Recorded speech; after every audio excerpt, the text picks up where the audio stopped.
All right. Welcome back, everyone. We are on, oh my gosh, I don't know, episode 4 of season 3. I'm going to go with episode 4. I think episode 1 we were in Arcadia, episode 2 we were in Raymond's Folly, episode 3 we got to Karshtops Township, and this should be 4. Sounds Um, about right. this episode, we were obviously just going to have Alexander and Dorian because at the end of last session, we split the party. But we will get into that in a little bit because we're going to start our recap from the beginning of last session, which I know is tough for people. But the beginning of last session began with you all fleeing Raymond's Folly after it had been attacked by Hadra. What happened after that? Oh, that's right. Okay, So you were in the mountains fled. fleeing. Yeah, we fled, and then we came up with the idea that we couldn't just bring all of these refugees along with us everywhere. We had to get them back with the group of mercenaries. So Dorian and Alexander kind of teamed up there a little bit. Dorian kind of using his wits of geography and calligraphy in order to make up a map to where this hideout may be, and Alexander with his swiftness caught up with them, passed on the message. Sorry, go ahead. But while he was doing it, that dude broke his fucking leg. Oh yeah. Yes, that's right. I had a really big fall or trip, Yeah. and had to, in order to catch up to them, I had to burn one of my what were they called again? Essences. I had to burn one of my essences, and the world started to kind of like get, what was it, like, warp around me a little bit, which then essentially gave me a was it a full teleportation, or was it like opened up a portal almost? It was like a It shimmered. Alexander's essence is like mirrors and teleporting, and so this sort of like used mirrors and lenses to create a telescope so you were able to locate the That's it, yeah. locate the party as they were like moving. Yeah. And they were able to see me through it as well, because I remember waving towards them. So it kind of, created a large two-way lens for us to be able to find each other. And so I was able to contact them and give them the information. And before they brought me back to the party. Is that what happened? Yeah. Yep. Yes. And you spent another night on the mountain before heading off down towards Karshtops. And at this point, we had a pretty tense interaction between Anastas and Stone, as Stone recounted what had happened to him while he was away, and specifically how he had met the first pilgrim and has now been sent on a quest to go to Karshtops and to find the Eoqan Shrines that are remaining in Karshtops. Because, and I am going to be honest, I know why he's there and what he's supposed to be doing. I don't know how much he has shared of that with you guys. So do you guys know what Stone's quest is inside the city? Very vaguely. I think it's like to activate the different shrines in some way, or to like link them for something having to do with the pilgrim. I don't remember specifics though. Sure. So, but that's enough that he obviously had told you. So basically, Stone has made you understand that there's, if it is said, it had been rumored that when you make pilgrimage to Karshtops prior to it being in control of the Najit, you would go to all of the shrines as a pilgrim. And pray and leave an offering and try and earn the Eoka's blessing. And if you could get the blessing of all of the Eoka, then it was said that there was another temple or another area that you could get to. That was like a shrine to all of the Eoka, and that there was power held there. That it was where the Eoka drew their power from. And so the first pilgrim has sent Stone to try and get that power, because she tried to do this while she was in Karshtops, but wasn't able to. She thinks partially because she was born human. And obviously there's some animosity between the Eoka and the humans, so she wasn't able to get all of the blessings. She thinks that perhaps Stone will be able to. Stone is in a unique position to do that, because one of the hardest blessings for a Hadra to get was the blessing of Isho. However, Stone is already an adherent of Isho, so he presumably should be able to get that blessing easily, and then as a Hadra should be able to get the other blessings as well.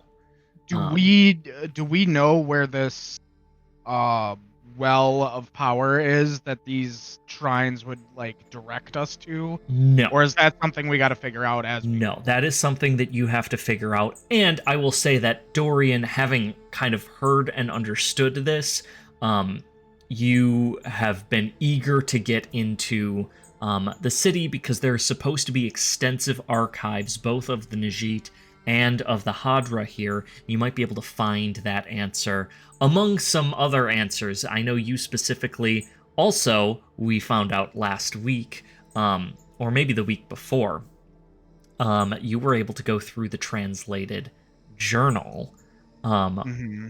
So what is going on with that? Well, I remember that there are like different temples to Barullo Yeah. that I have to find and seek out to, I believe, further my power in pyromancy. Yeah, and you don't necessarily need to find all of them. But it is said that, Barullo, when he took the first flame, he brought that everlasting flame to several different temples where it was held. And you had the realization that you destroyed one of them in Gareth. Yes, and also there's another one that I know to be destroyed. There's both the Fertile Bay and the Gathering Stone. The Gathering Stone was destroyed right in the beginning, actually. So, like, it's described that Barullo brought it there, and then Yatala the Mother, in her anger, not wanting this power to be spread, destroyed it. And then one that I had done some further research into to try and like kind of hone in on its location was the Black Forest, and I found out that it refers to the Vadakar Forest. Yes. It's and there's a town called Yindarin. Yes. That which is where many Alexander treasure is hunters. from. Yes, that many treasure hunters seek out to try and find treasures that are like hidden within the forest, even though it's super dangerous. And it would be a good place to start looking for a temple to Barullo. Yeah, for sure. Okay, so at this point, Anastas has a little bit of a breakdown, literally. And but then pulls himself back together, literally. And you guys make your way into Karshtops Township. What do you guys remember about Karshtops Township? Well, they don't allow humans inside unless they go through the sacrificial lamb pass. I don't remember the name of it. The but path basically, of rebirth. But yeah. You go in there to die and become a Najit. Yeah. Which Dorian was kind of going back and forth between either joining Anastas and Stone and Oh shit! What was his name? The recently deceased guy. Oh yeah. And his wife. Fuck. NPC 1 and 2. Yeah. Okay, He had so just Peach, died right this is before. going to be easy for you to remember.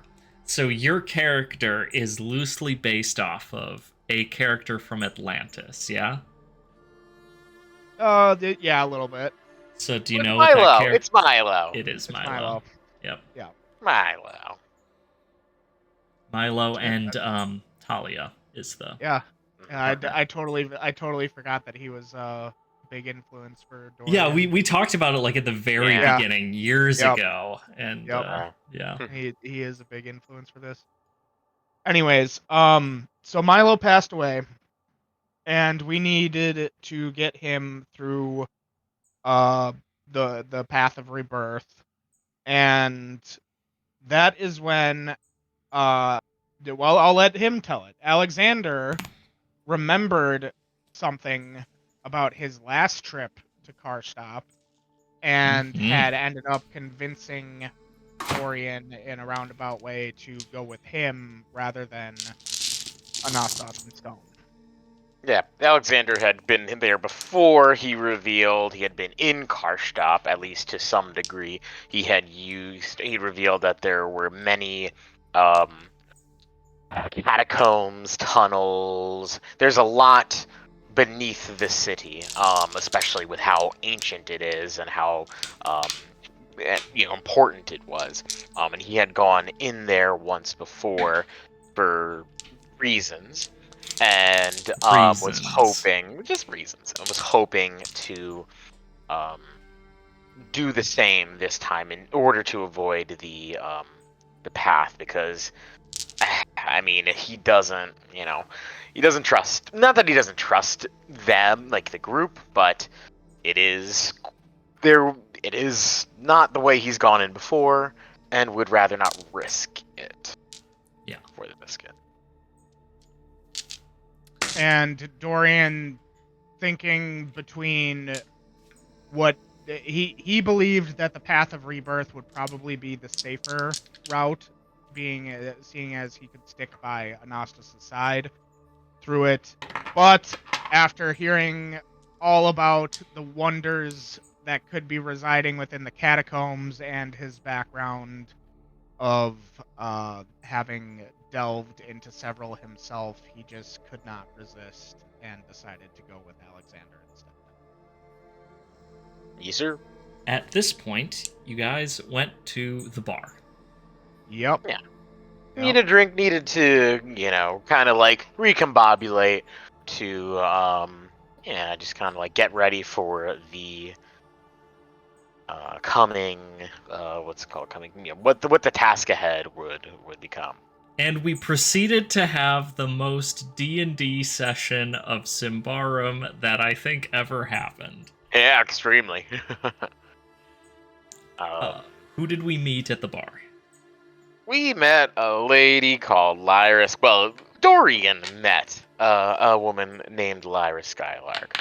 Alexander had already met her previously in Karshtops. And proceeded to, it was a bit tense, as a sword was at his throat pretty much the entire conversation. Luckily, his throat was not slashed. Instead, Lyra revealed that the old entrance that Alexander had used was no longer viable. However, there were likely other options, other places to get in instead, other openings, as the what was it? Did the Najit find out about it previously, or was it just like a cave-in? I don't know if that was even specified, but like they shift a lot. In my head, it was a cave-in. Okay. But yeah, well, again, we're dealing with an ancient catacombs, so old paths closed, new paths open was the idea. Yeah. And Lyra does not seem super pleased with how things left off with Alexander before. Yet is willing to work with him again because she has something she's looking for in Karshtops as well. So was going to join up. Do we know what she's looking for? Off the top of my head, I do not remember. So, I do. She's looking for the Emperor's Tomb. Yeah. Which has all sorts of goodies inside of it that were presumably untouched, and she did not want Dorian looking at the map. But I also remember us very foolishly pretty much telling this rogue character everything that's happened with us. Just completely total open books. I'm actually pretty sure I snapped and produced flame in front of her, and Alexander was just like, "Yeah, we've got like the bit of soul of Isho in us now," and the we most just told her secretive everything. character in the entire campaign, in front of an old flame, just spilled it all. Just didn't mention Bridget, which probably was for the best. But yes, otherwise mentioned everything else. However, there was some strategery with that. Alexander and Lyra go back, so to speak, and B, it was definitely in his mind the best way to get her immediately interested and on their side. I don't have a good excuse. Dorian's just kind of naive and saw that you were spilling the beans, so he's like, "Well, fucking might as well." Be fair, probably got her to think a little bit, think twice about attempting murder in the bar, with you having fire abilities. So, thank you. So then we discussed where to hopefully find the actual entrance to it, which to the catacombs, which was shit, what was his name? I think yeah, with a B. It's like Barnabas or some shit. Well, I could be way off. Sure, if his name is as important right away, but we went to a vendor to see if we could find the map of the I was area. like, what are you talking about right now? The vendor wanted a map. Yeah, Mikolaus. I wanted a Mikolaus. Okay, completely way off. The weird name still. But Dorian wanted a map. I wanted a map because I thought we were still searching for like the new entrance. I was not under the impression that this man knew of an entrance until it was brought up around him, and then he told us about it, and I was still hoping for a map that may show of like the different catacombs, but anyways, that's neither here nor there. We're past that. There was Dorian no longer and needs a map. Yeah. So Anastas was there for something else entirely, basically a shakedown of Mikolaus, if I remember correctly. Yeah. And then we found out that it was in like this old hut, old storehouse, essentially. Yeah, like an old warehouse. Yep. We found out, there was a likely, I don't know if we said it was a for sure, but it was like, it was our best lead. It was a good chance to take a look. Yeah, then Patches the Mikolaus led us over there. And we, I guess, kind of, sort of fell into his trap where we went into... Well, we didn't go with him. We went until later. So he was trying to beckon. This was a moment where me as a DM, knowing what's about to happen, you guys are like standing right at the door, like about to walk in, but nobody is doing it. And so then, like, I think you guys all decided that, like, he would go in and get the thing that you needed, and then, like, he came out and you left. Well, he came back. He was trying to get Alexander and Anastas to go in, and neither of us would. what we decided to do, because just didn't trust him at the time, was to explore it on our own later that night. We attempted to thinking, because we weren't sure his intentions exactly, but we weren't going to trust him outright. We were going to try to go in on our own. It seemed as though he had dropped the key accidentally, yes. and Alexander scooped it. Which, looking back, your roll made it seem like he crit failed, but he nat 20, didn't he, essentially? Well, it's flipped in Symbaroum, but he I know, rolled very but that's well. what I mean. So he intentionally dropped the key for oops. us. So we attempted to sneak in at night, and unfortunately, yes, it was... as we suspected, there was a trap. Unfortunately, our sneakathy was part of his trap too, and so he locked the door behind us, and we were trapped in with essentially a group of like larger six-legged like owns, like Alexander's pet Minerva, larger like rabid feral ones. Right, and then.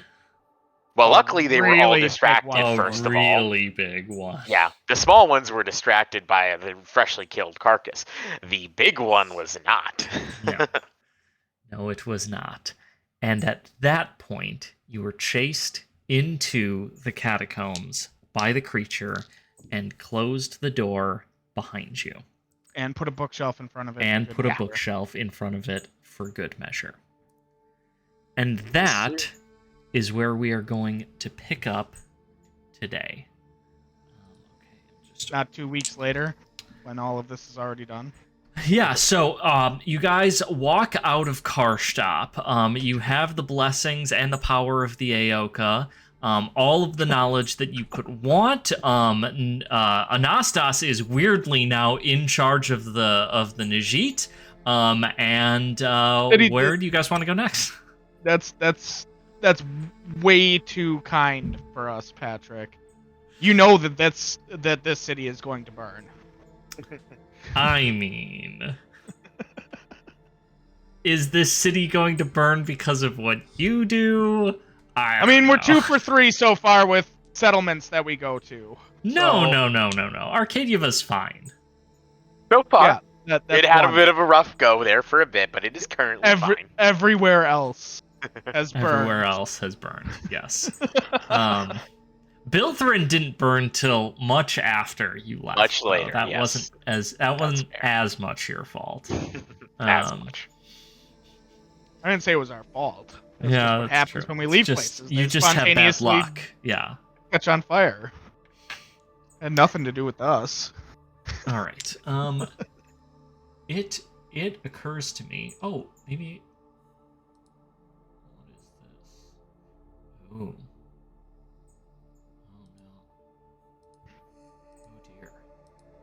Sorry to do this now. Should have done it during break, but I gotta use the bathroom real quick. I'll be right back. Oh, okay.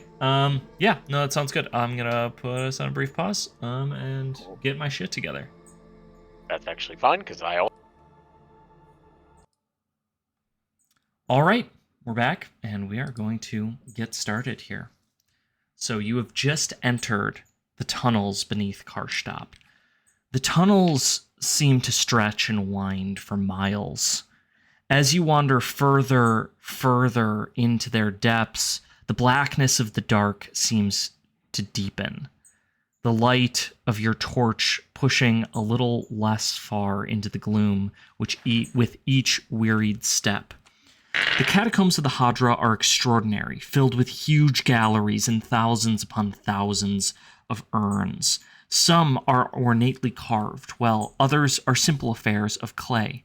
Some are large as you are, and painted with chipping pictograms of Hadran life. Huge archways and columns carved in intricate detail fill the spaces between the urns and the long, rotten offerings, and they fill you with a horrible sense of awe. For far off in the dark, you can hear them, the whispers of 1,000 voices lurking just out of sight. The low wails of something foul in the night, the creaks and groans of haunted things, which ever shun the light. On more than one occasion, as you stop to rest, you can hear the sounds of footsteps behind you, which after a moment stop in eerie echo of your own feet. And ever the cobwebs seem to move around you. Place is absolutely extraordinary. These pottery pieces, I suppose that's a good question. Have I ever seen anything like this before in the Yes. ruins beneath Yeah. Arcadia, in like the sense of this specific kind of Hadra and their way of life? Does it like differ greatly from what I've seen before? No, it doesn't differ greatly, excepting in scale. It is clear that the wealth of this city was far beyond that of whatever Arcadia had been prior to it being a human settlement. And so the galleries are larger. Especially the large corrovid-sized urns fill you with a terrible impression of their largeness.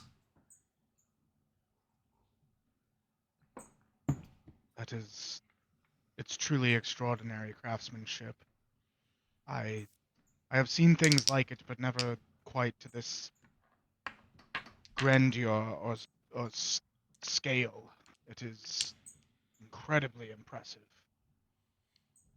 These halls are ancient. I don't know how deep they actually go.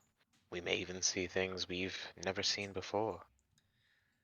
Well, our path is not downward, it is upward. Totally Get to the top of these walls if we can. I totally Indeed. forgot she was with us.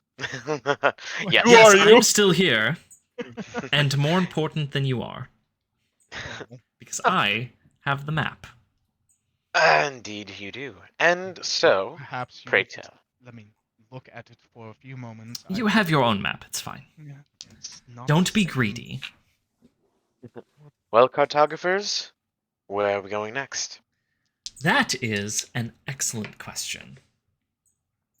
Well, don't look at me. I don't have the map, the proper map. she like sort of like looks at you with fake woundedness, like but she then does begrudgingly unroll the map. She does keep her hands on it. Dorian, it is a fascinating piece, and you would love to spend hours poring over it. But it seems to be a rare map of the catacombs that show the galleries and where different noble families had been buried. And interestingly, the locations of several shrines that were underground amidst the catacombs. On the map, you note 3 shrines in total that are down here.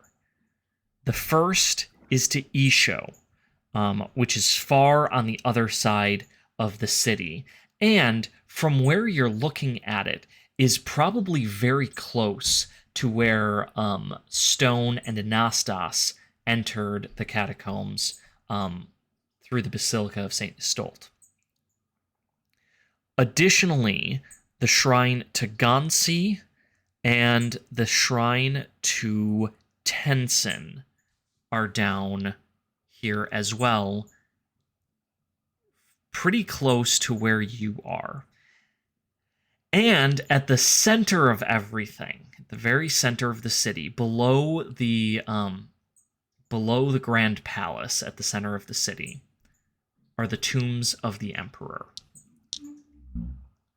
And that, gentlemen, is where we are going to try to get. It's fascinating. How did you acquire this, and how recent was it made? Do you know if anything's changed? Yeah, so that is a very interesting story now, isn't it? I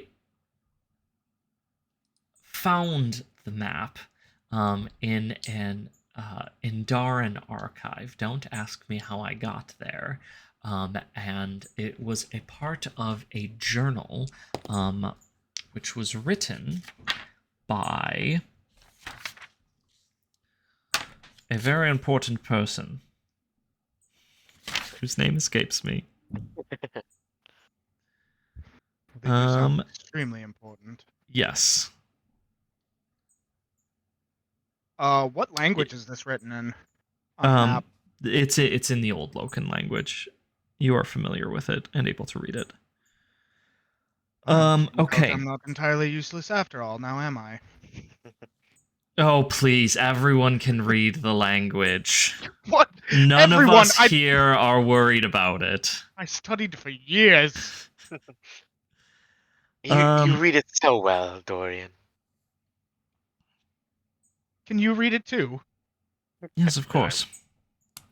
Alexander. Can Alexander read it? I don't believe you've taken the feat to be able to do that. No. Right? I don't no. think so. Not well. Okay. So, I suppose you can too. I point over to Minerva as she's like... Oh gosh, and of course I did not write this down where I wanted to. The two shrines that you said were near us, you said it was Gonti and Tenzin. Gonti and Tenzin. And then the shrine to Isho is over. Yep, I got that one near the Pilgrim's Path is the shrine of Isho, and the center is where the tomb of the Emperor is. Yes. And if you are right now looking at our very sketchy map, I have updated it. Where? I'm just putting these into. I put it in the Eoqialyn chat. It is a lucid chart. Oh, that one. Gotcha. Yes. Yeah. So if you click the link, it'll take you to one, and you can move stuff around here. And for those of you at home, this is a very, very rough diagram of the city because I have not had a chance to finish the map for it. So we're using this in the meantime. It's saying no preview available. Yeah, you have to like click the little thing that says lucid chart.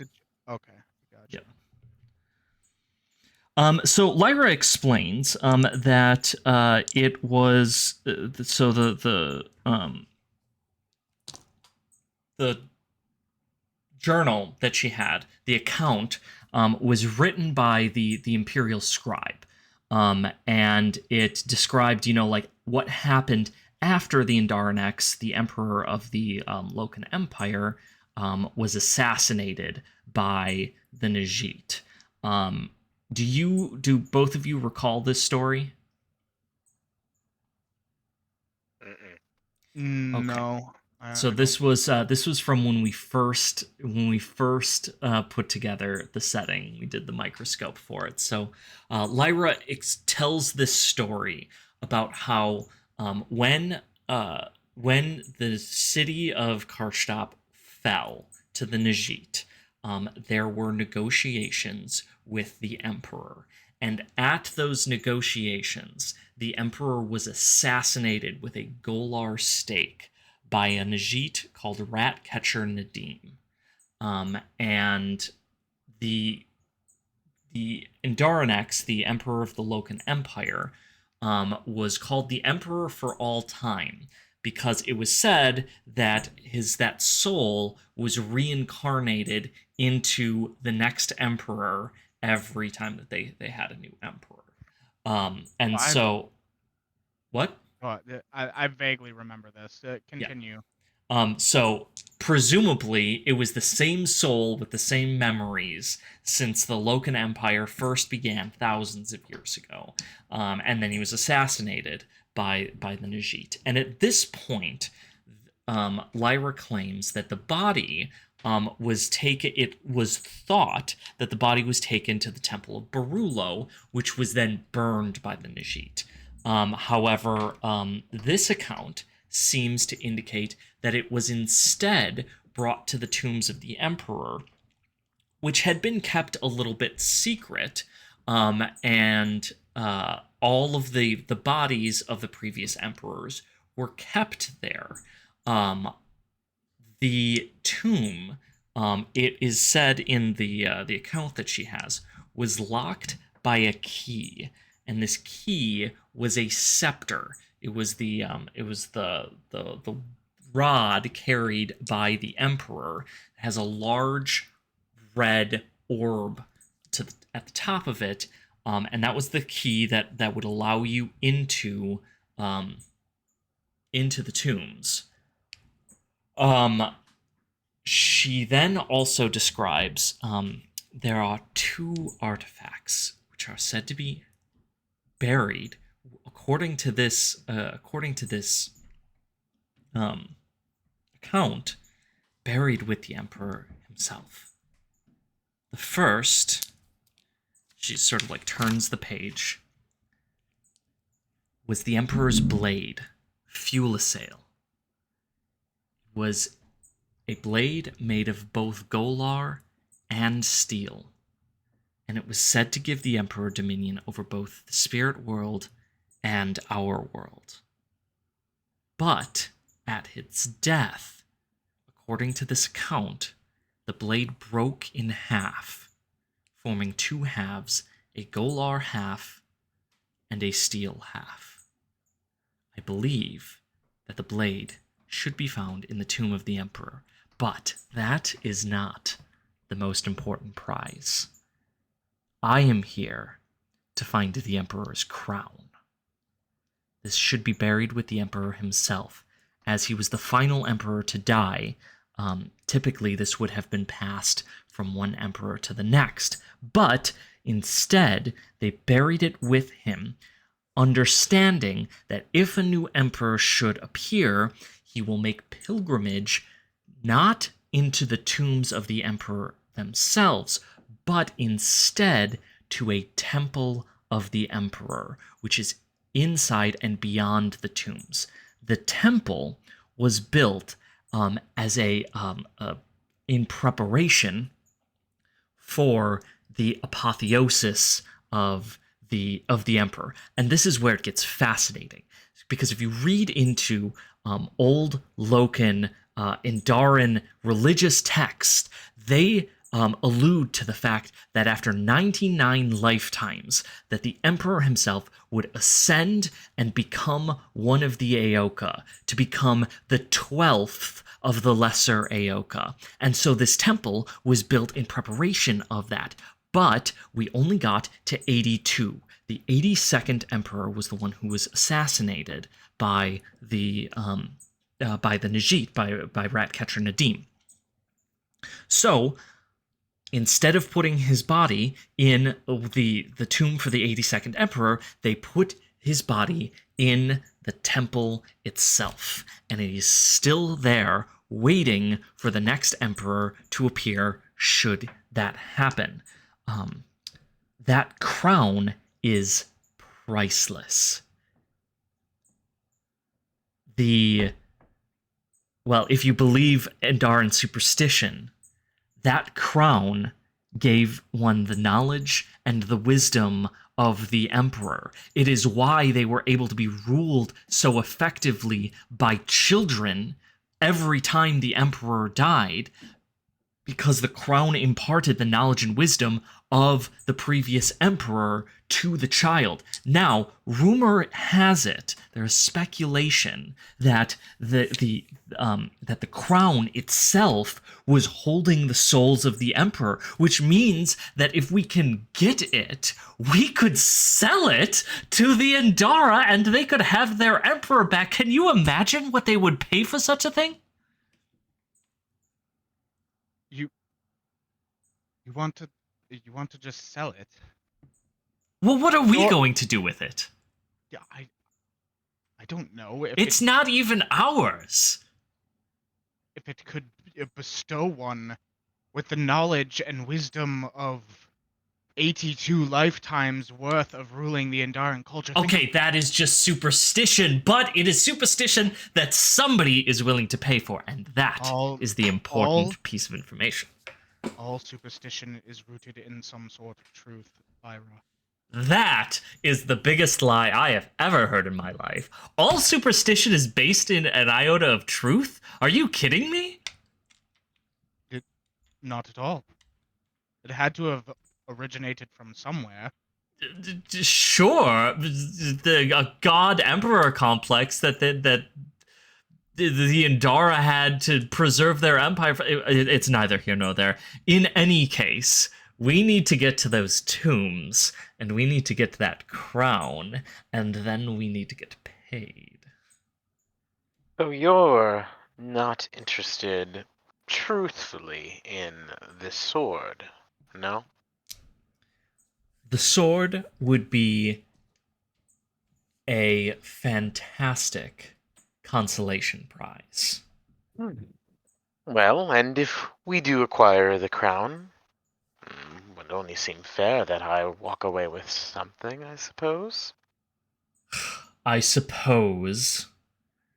It could come in handy for We my need- journey ahead.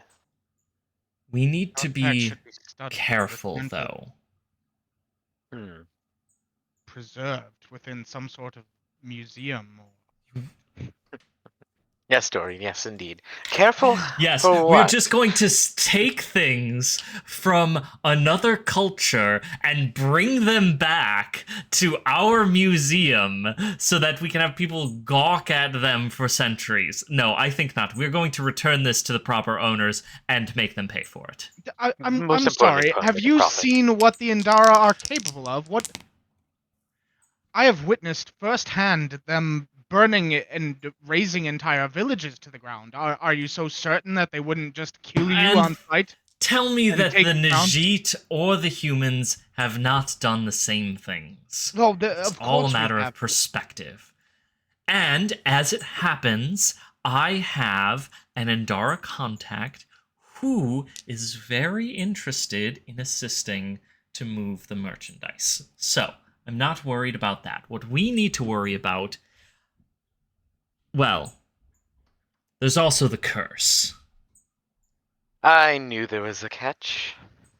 Isn't there Always always? And it is unclear whether this is more superstition or real, actual magic. But the tomb is said to be cursed such that none but the royal family can pass without having their life force drained from them. I don't propose you have some sort of connection that has.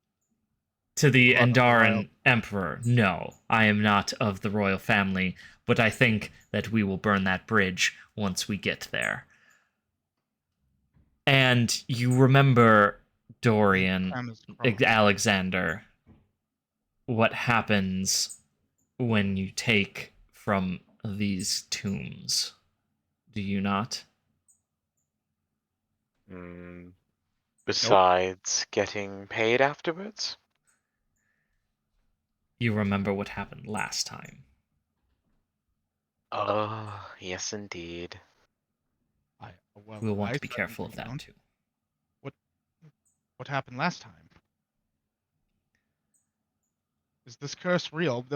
What else is down here? Why are you leaving me in the dark? Alexander and Lyra exchange a meaningful look. Just be careful what you touch. Don't. And where you step.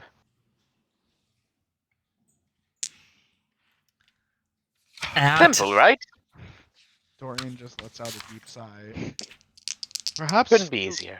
Perhaps we should inspect one of these shrines. Wasn't Stone mentioning something about these being rather important? And if we're rather close to one, I would like to take a quick peek, perhaps at this Gansi or Tenzin shrines before we can... Is it on the way towards the Tomb of the Emperor? Well, let's take a look at the map, shall we? As you do so, as you sort of look down at the map, the flickering of the torchlight, as I've said, the darkness here has been like very oppressive, and the light cast by your torch does not seem to be as much as you would expect it to be. But off in the distance, down the corridor, a faint bluish white light starts glowing from around one of the corners, dancing and bobbing back and forth. And you can hear faintly, as I've said this whole time, there have been voices just at the edge of your perception. But now, very clearly, you can hear crying or wailing. It's muffled. It sounds like it's coming from another room, but it is very clear. I think we should put out those lights. I think that might be a good idea. I douse the torch. Alexander would like to do his best to hide as well. Yeah. Give me just a second. It is... There we go. That's working.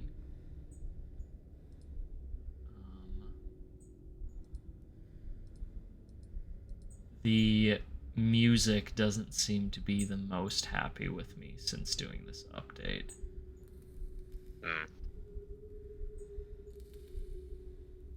Oh, that's perfect.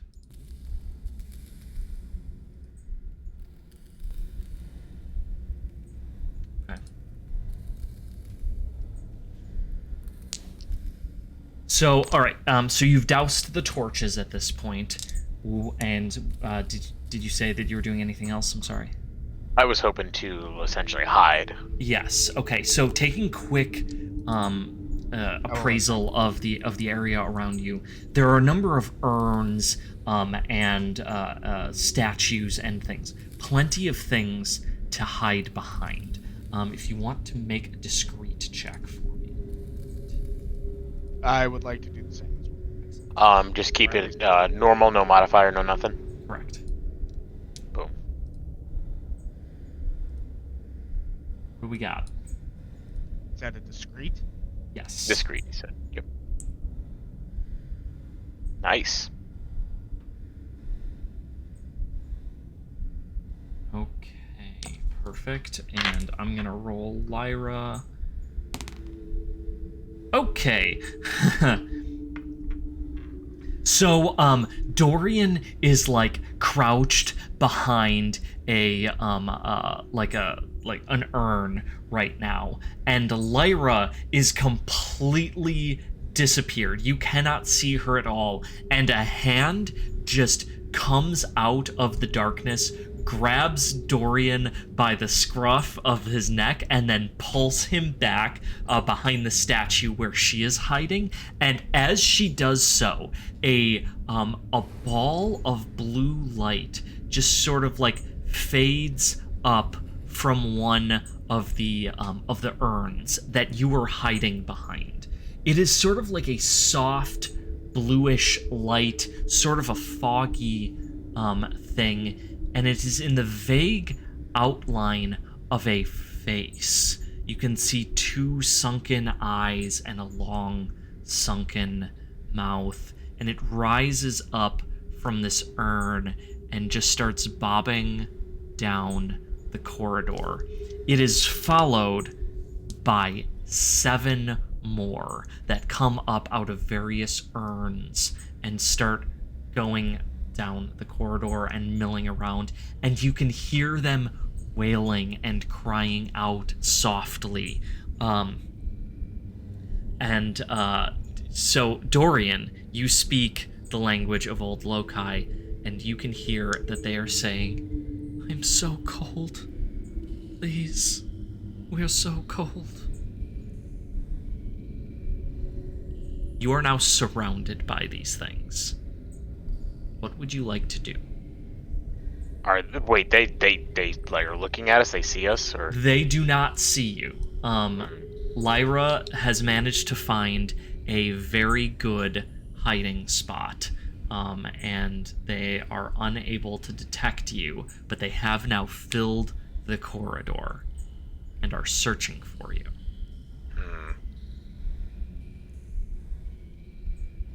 It seems as if they are desperate for some sort of reward. If we could perhaps cause some sort of distraction, we may be able to move on. I need something flammable, something that can catch and hold a fire for quite some time, and then we can continue to sneak off past them while they are distracted. Lyra looks at you like you are a moron, grabs your own hand, which is holding the torch right now, that is doused, and just like pulls it up to be in front of your face. Yes, that is perfect idea. we'll need to be able to. We need to get it away before we light it, if anything. I could try to. You can shoot flame from a distance, right, Dorian? You've seen me do it literally dozens of times. Good.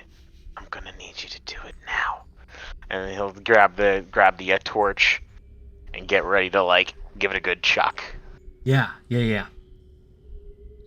Behind, so like where we're not planning to go. So that is the question. Which way do we want to go? Left or right? Do we know with that map of yours, do we know which leads to which? She looks down at the map. She looks up at you. Down at the map. Up at you. Two dogs. This is why you let Dorian read the goddamn map. It's very dark in here right now. I don't know what you want from me. Quiet, my friend. Shut up and we'll go left. We'll figure it out argue after this. later. I agree. We must just take a path. We'll take the left, and we'll go from there. Are you ready, Dorian? I'm throwing this to the right. Okay? And I'll give it a... And I will cast Brimstone Cascade on the Excellent. All right. So Dorian, you have to make a resolute check for the Brimstone Cascade. Yes. Cunning. Actually, Cunning. Because Because your thing. Yep. Yep. Because of Master Tactician. Yep. Any modifiers? The torch is not trying to dodge you. So I would. It is give you... spinning through the air though, so that It is. Okay. Well, it's also... you guys could wait until it lands, which is kind of what I was figuring. Oh, sure. Well, Like, yeah. Up to you, DM. what do you want? Do you want to wait for it to land, or do you want to try and hit it in the midair? Can I see? I want to hit it while I can still see it. Okay, sounds good. Well, So then it's just going to be a normal check. Okay. Nice, my boy. Yes. Okay. So yeah, your flame hurls through the air just as the torch spins towards you.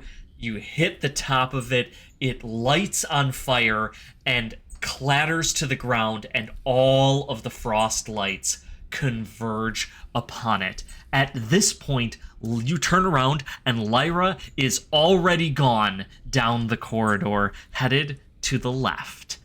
She is moving very quickly and very quietly. I'm going to ask for each of you to roll. I want you to roll the worst of either your discreet or your quick. Luckily, it is 1 point difference. It is not the same for me. Just normal roll. Yeah. Any mod? Oh no! Yeah. Yeah, so close. Bad for you, So but close. really bad for me. Okay. Okay. So you guys are running down the corridor. Dorian stumbles a little bit, but Alexander, you are able to to pick him up. And as you get to the end of the corridor, Lyra turns around and puts her hand on the door and pushes it, and it will not budge. It isn't moving at all. And at this point, all of the frost lights have turned towards you, and they pause. There is a moment of silence as you look at them and they look at you, and with a cacophony of wailing, they scream down the hallway towards you. Lyra's grabbing on the door and she's trying to open it, but it isn't budging. What would you like to do? Oh god, I want to be strong. I am going to get that goddamn door open, and I'm just going to huck a second brimstone cascade down into their midst. Oh yeah, great, awesome. Okay, do the check. Are you taking your corruption for this?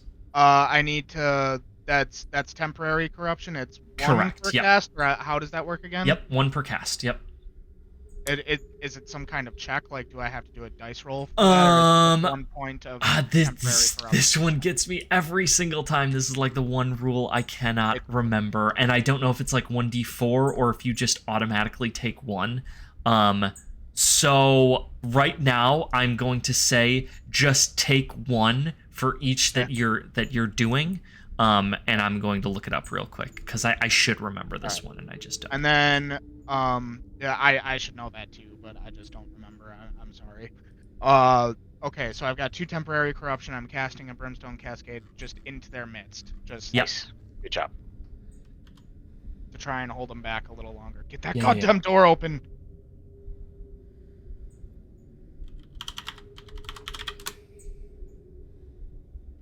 God, where even are the corruption rules?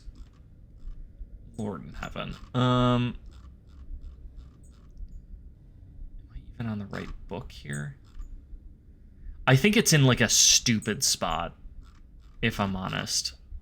Challenges, rewards, game master techniques. No. Player rules, turn order, damage healing, special, other important rules. Yeah, what the hell? Why is this not just right here where you would want it to be?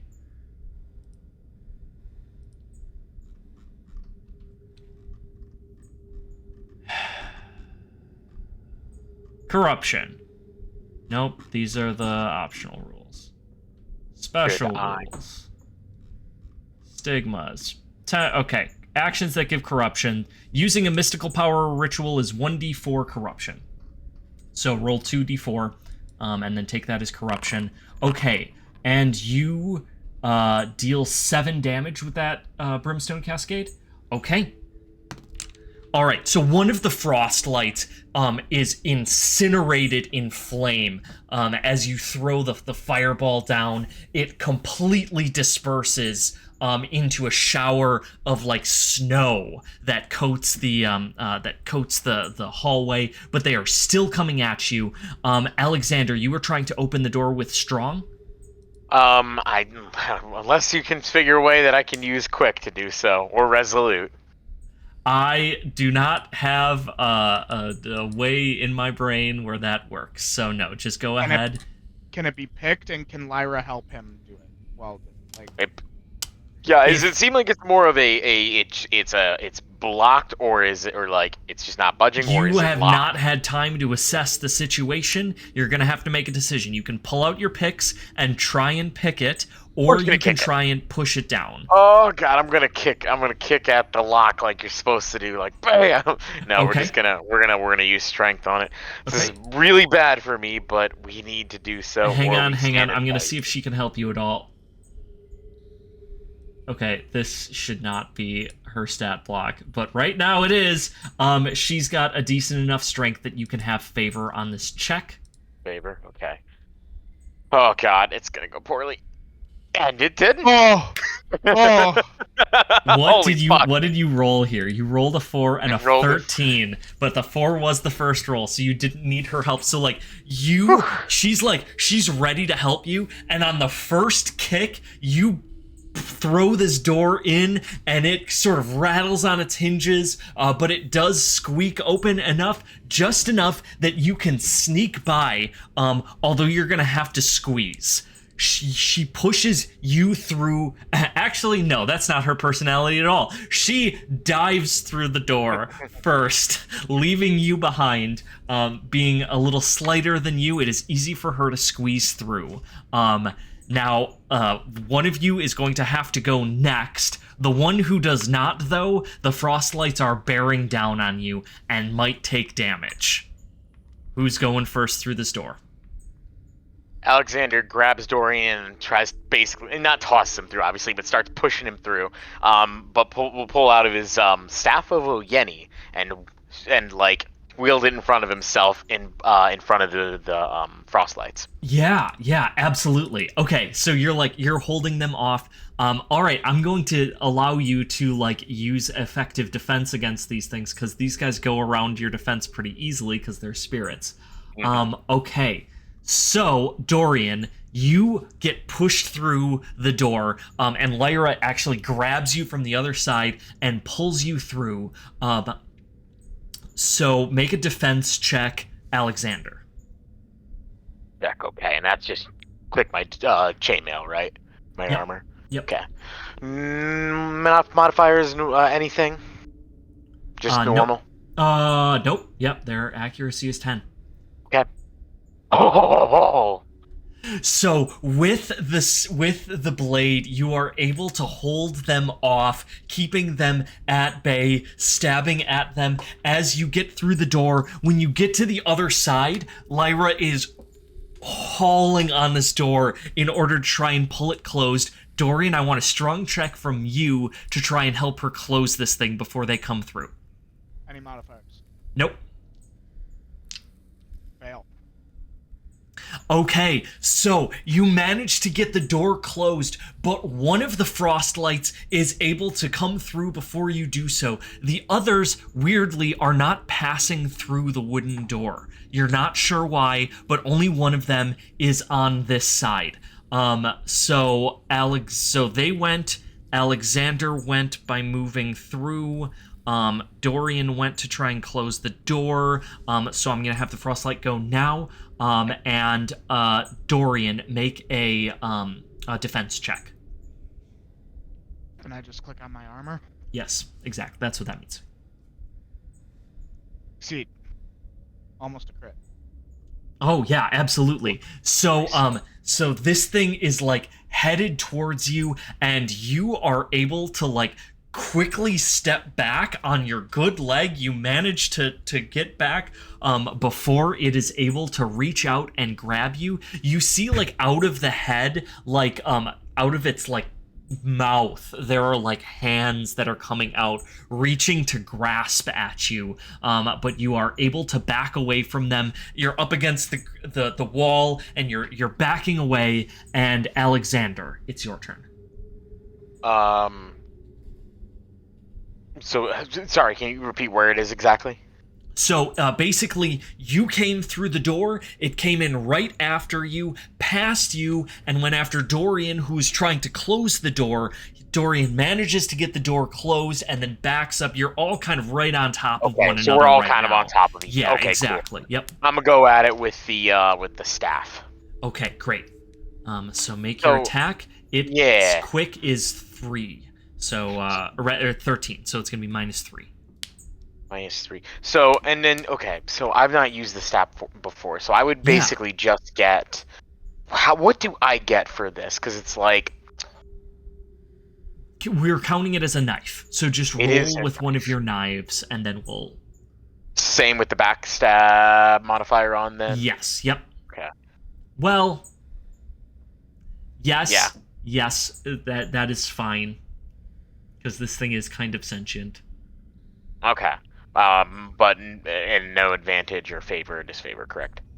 Correct. No, you have advantage. You almost always have advantage. Always, that's right, yes. God, that's so nice. Okay, but backstab on, -3 mod. Okay, we should be good. Roll it. Rolled it! Hey. Heck yes. Nice. Okay.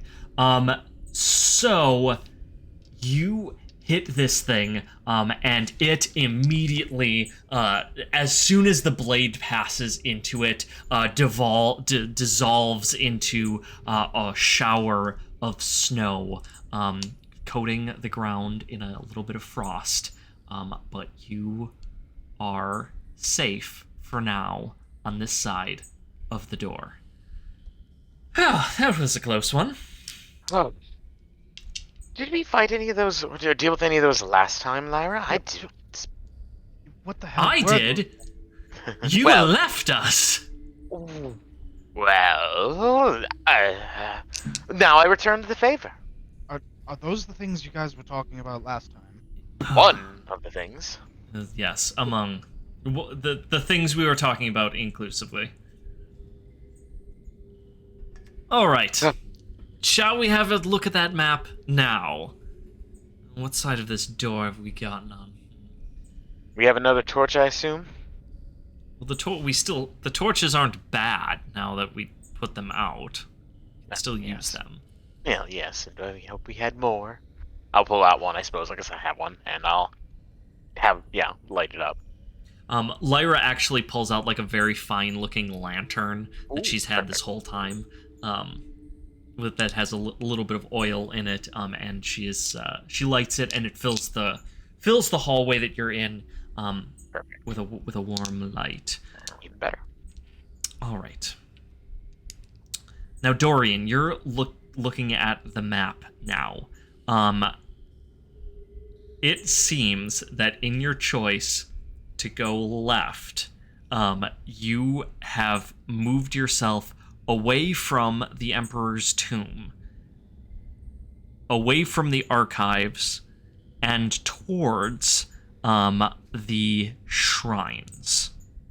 Looks like you're actually kind of headed in the direction of where Stone and Anastas are, presumably, at this point. So you have a choice. Do you want to try and navigate to one of those shrines? Or do you want to try and backtrack to get towards the Emperor's tomb?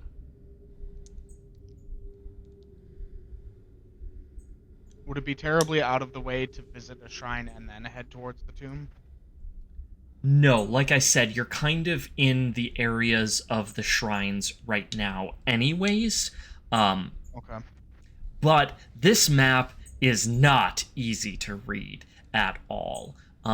There are multiple layers, everything is stacked on top of one another, it is old, and you can already tell looking down the hallway that you're in that there's a collapsed tunnel here that is obviously not showing on the map. Even with the map, navigating down here is going to be very difficult, as in a -4 cunning check. So, you tell me the destination you would like to go to, and then you're going to roll a cunning check, and we will... Actually, I'm going to roll the cunning check, and we will see if you get there and how. Okay. Well, my vote personally is to go and check out these shrines, especially considering that we may be able to reunite with our friends around this area if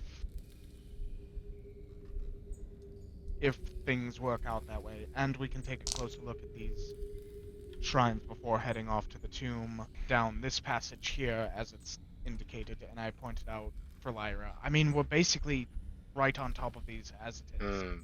And there may be some valuable things in here regardless, be they knowledge or items of interest. And I'll look at both of them.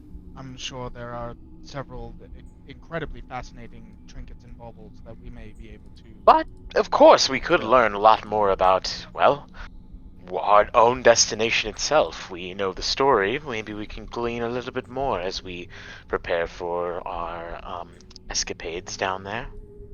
there may be more information about this curse that you had mentioned, or what more tangible Yes. are actually protecting this tomb. Well, I suppose not going to get very far without the two of you, considering what just happened. This time, we are going to stick together, right, Alexander? I'm the one who pushed Dorian through this time. Mm-hmm. Listen, consider again. Consider ourselves even from last time, yeah? I'm watching you, Alexander. Oh, I know you are. She, gives you a long look up and down. While she's eyeing Alexander, can Dorian try to pocket the map? Ooh, how discreet are you? 50-50. Let's find out. You can try. Okay. Any modifiers? Yeah, whatever her, vigilant is. Let me double check. It's a 3. So -3. Ooh. Oh. Oh. Oh, yeah, it's a 13. Oh, I see. Yes! Yeah. God damn it. So Dorian just, stuffs the good map into the bag and, pulls out the bad map, and, it's totally fine. I see him do this. Rolls it up and hands her the bad map. Is your... I mean, with No, that success margin, no, there's no way. No. Yeah, no. If we're comparing to my vigilant, You're too busy soking up the ogling from Lyra. Yeah. Well, you can also see a little bit of although that attempting to be smooth, a little bit of sweat at Alexander's brow as she does. Yeah, it's very cold in here because of the frost lights, and you're in a tomb, and there's still sweat. Alexander's gonna take his jacket off. Oh, it's a little warm in here than I expected. Excuse me. Well, we should get moving then. We should explore some of these tombs. Or shrines. He's shrines. he's looking at an urn, inspecting it, yes, very good. Not nearly as good of curves. Excuse me. Where are we trying to go? Do you want to head towards the closest shrine that is near? It's your choice. You can try and head towards the shrine of Tensin, or you can try and head towards the shrine of Gansi, or you can try and head back up to the surface. You can try and reunite with Stone and Anastas. Do I know anything about these two specific Eoqa, Tenzin and Gansi? Ooh, sure.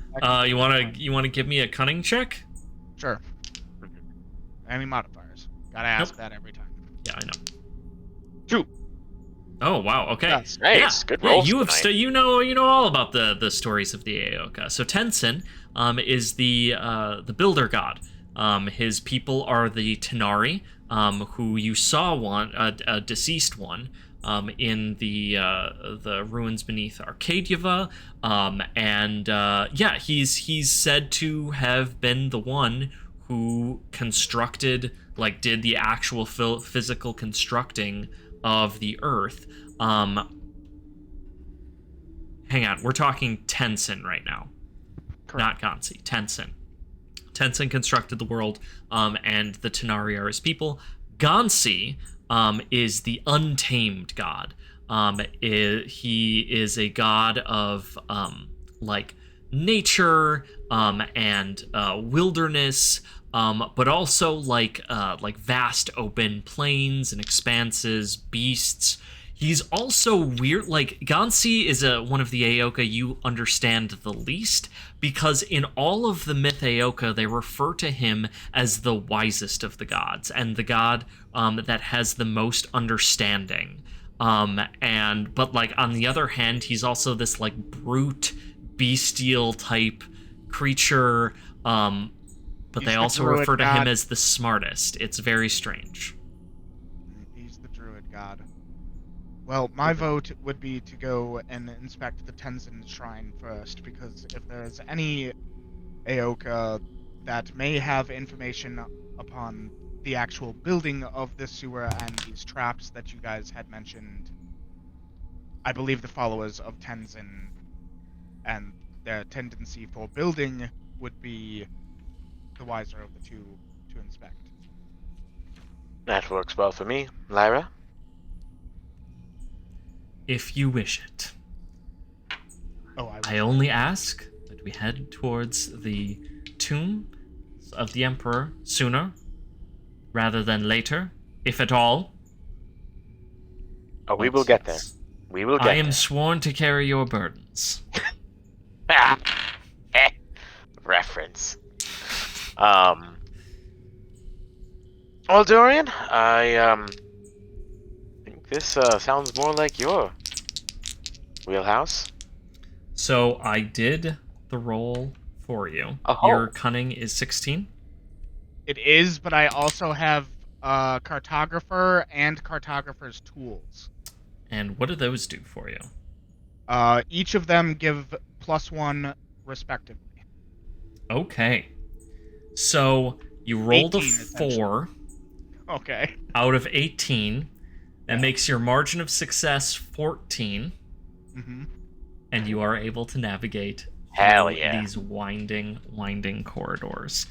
And on top of that, we don't have anyone in the party that's got good vigilant, do we? No. I think we're all 10. Okay, I'm a 9, actually. You do have Lyra with you. I have. So Yeah, Lyra's our best for sure. as you are heading down these winding corridors, you seem like you're going upwards forever, endlessly upwards, taking every staircase that you find, climbing further and further up. And as you're headed down, or as you're going up one of these staircases, Lyra stops and she backs up, and one of the stones is missing in the wall, and she reaches down, she looks into it, and she pulls her lantern down and reaches a hand in and pulls out a bag, like a knapsack. And inside you find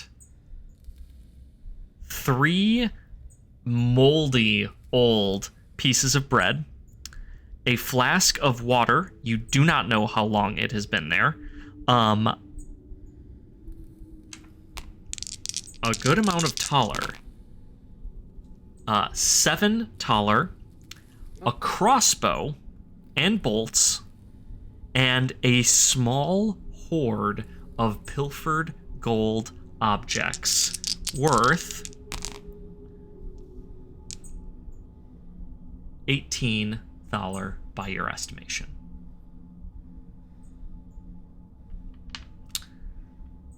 And Lyra grabs the gold goods and says, "I will be taking that, and you can have this."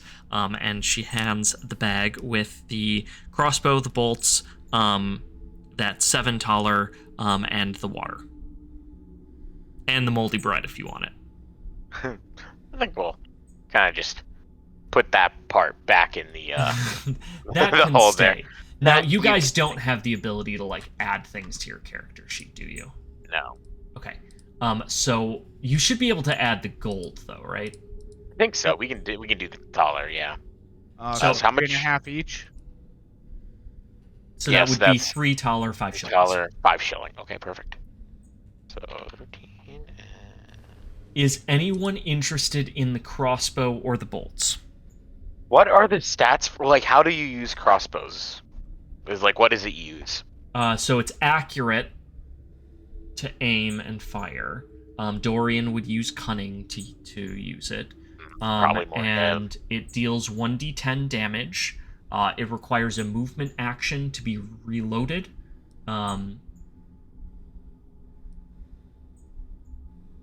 Yeah. I mean, you might as well take it, just so you have something that's ranged. Well, I already have a crossbow and an alchemical fire too. Oh, you do. You do have a crossbow already. Okay. Yeah, I'll take it then. All right. I have added the crossbow to your inventory. And I forget. Do they have ammunition in here? They do. And here is your quiver and your bolts. And you have 10 bolts. Thank you very much, Lyra. Was this from your last adventure in here, or from ours? No, it just caught my eye. Apparently, we are not the only treasure hunters who have come down here. Although, judging by the state of this bread, it has been some time. And she sort of throws it away down the hallway. Did any of you happen to bring rations? Yeah, we did pick up, if I remember correctly, we picked up some.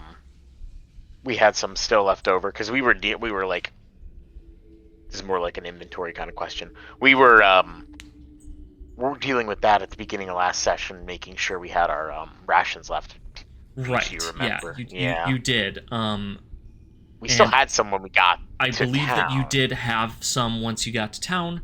Yeah. Enough that I don't think that you were super worried about being in the city. Right, so we'd probably have some rations left. Maybe a few days left, probably, I'm guessing. You know what? Just because we don't know, okay. I'm going to roll for it as you look through your packs right now. Okay, it looks to you guys that you have about 8 days of rations on you. Nice. Enough that you should certainly be able to explore the city. The reason I ask is because with that door closed behind us, I'm not sure how we are getting out of here. That is something we will want to think about. We might be here for a long time. And these tunnels, as you can see, are winding. I don't want to get trapped down here. Of course. Well, luckily there should be more than one way back, and we should have enough rations to get through a few days of it before we need to start thinking about our next meal and where that will come from. Yes, well, the only thing that I wish for is better company. And she, as she says that, she walks off down the corridor. You are able to find where this shrine is marked on the map. It takes a little bit of navigating, but after about an hour or so, as you explore deeper into one of the tunnels, you notice that the sculpted stone walls and tiled floor give way to rough-hewn stone and earth, more like a cavern than a hallway now, and it slowly opens into a larger chamber. At the end of the tunnel, you can see faintly in the darkness a wall, seemingly made from mud or clay. The face of it is sort of lumpy, and it reminds you suddenly of a wasp's nest. A very large wasp's nest. At the base of it is a large round hole, about 5 feet across, like a doorway with a hatch. Do you approach? Look, I don't like the look of this. does it look like Hadron made or creature made? It looks like a bug's nest, and I'm not fond of bugs. Especially ones that fit through that size hole. I think we should avoid it if we can. Is it our only option for continuing? You're the one with the map, I'll note. Alexander looks at Dorian, just, oh, you sneak.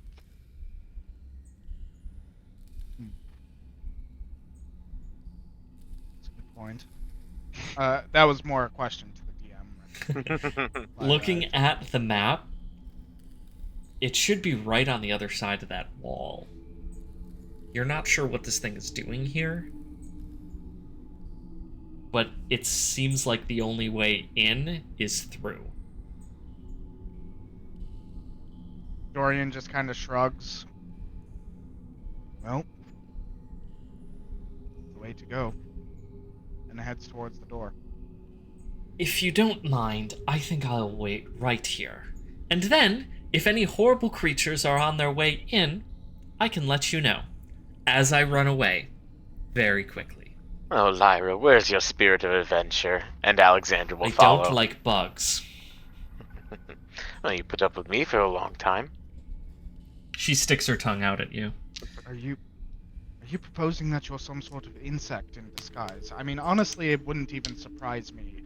Giant cockroach I've woken up as some mornings. But enough about my metamorphosis. As you get closer, you can see a small stone pillar just to the right of the door, if it can be called that. The stone is weathered and completely unlike anything else in the chamber. More like a Hadron stone pillar. Atop it is a small stack of 3 balanced stones, and carved into it in barely legible Eoqan runic script, you read, "The Shrine of the Builder."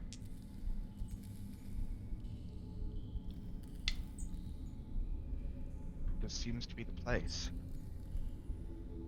Shall we?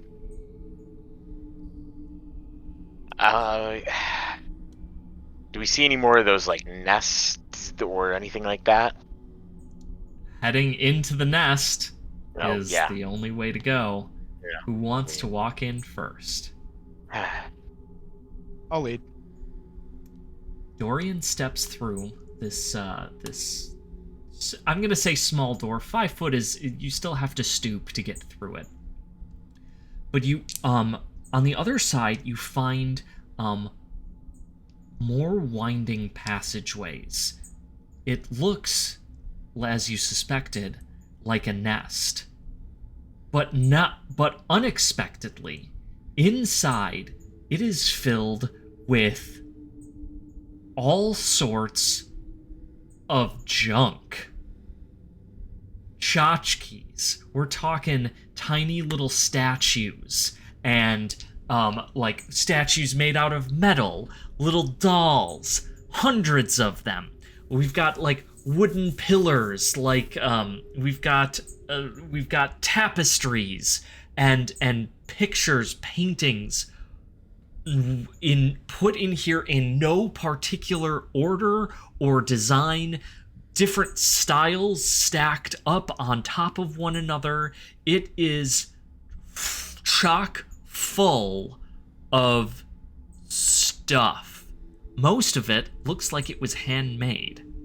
And as you're walking among the dolls, you find one that was very clearly made by a child.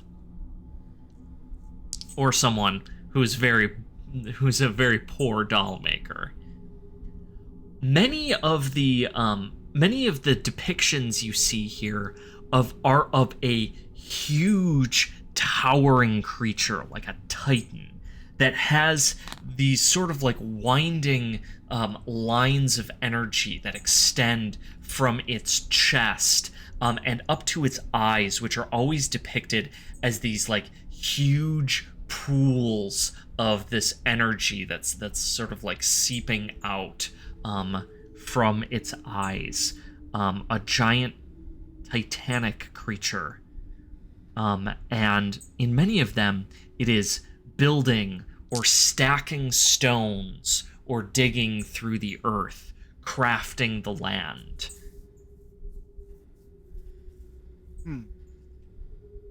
That's rather curious. Well, taking a look at all of this stuff, if I were to hazard a guess, I would either say that these were hopefully some sort of offering to the Builder God, and had just brought in people from all walks of life back then to leave these sorts of trinkets as offerings to it. Or it has been gathered from all across these catacombs as some sort of nesting material for whatever creature has created this as their new home.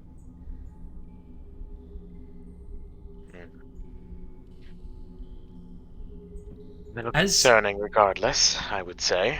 Alexander, as you are like wandering around looking at stuff, You like are looking at one of the metal statues that is made of this like sort of bland looking titan, and behind it you notice that there is a blacksmith's forge right here in this nest, sort of like built into this weird like clay like substance that everything seems to be molded out of.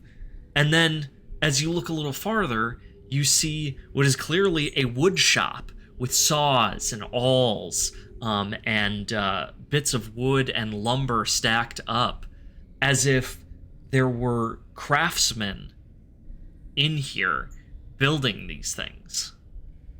The wood, like wood, not petrified wood, wood. Wood, yeah. That seems more recent. Another traveler, or? So I'm going to ask a question here because I don't actually know, and I need my archaeology friend to answer the question. Okay. How long does that process take? What, for wood to petrify or like Yeah. rot away? Yeah. Depends on the situation. We're in like a dank, or yeah. What's the climate like? It's pretty dry in here.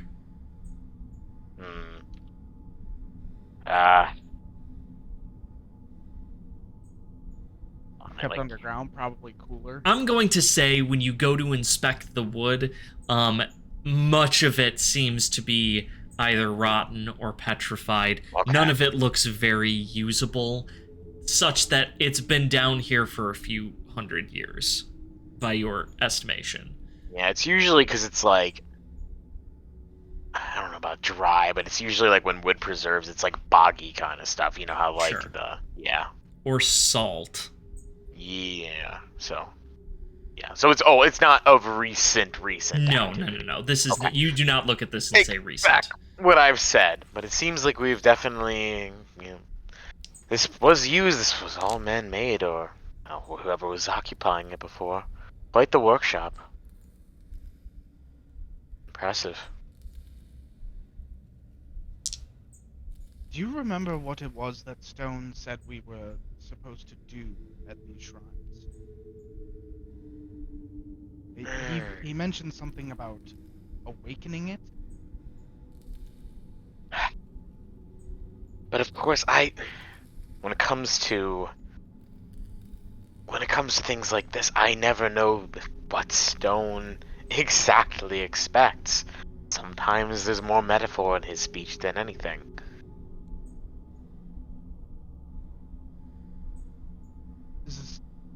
I would like to take a closer look at the shrine itself, like the statue to Tenzin. There are many statues down here. You've not yet identified anything that you would say this is the place. Okay.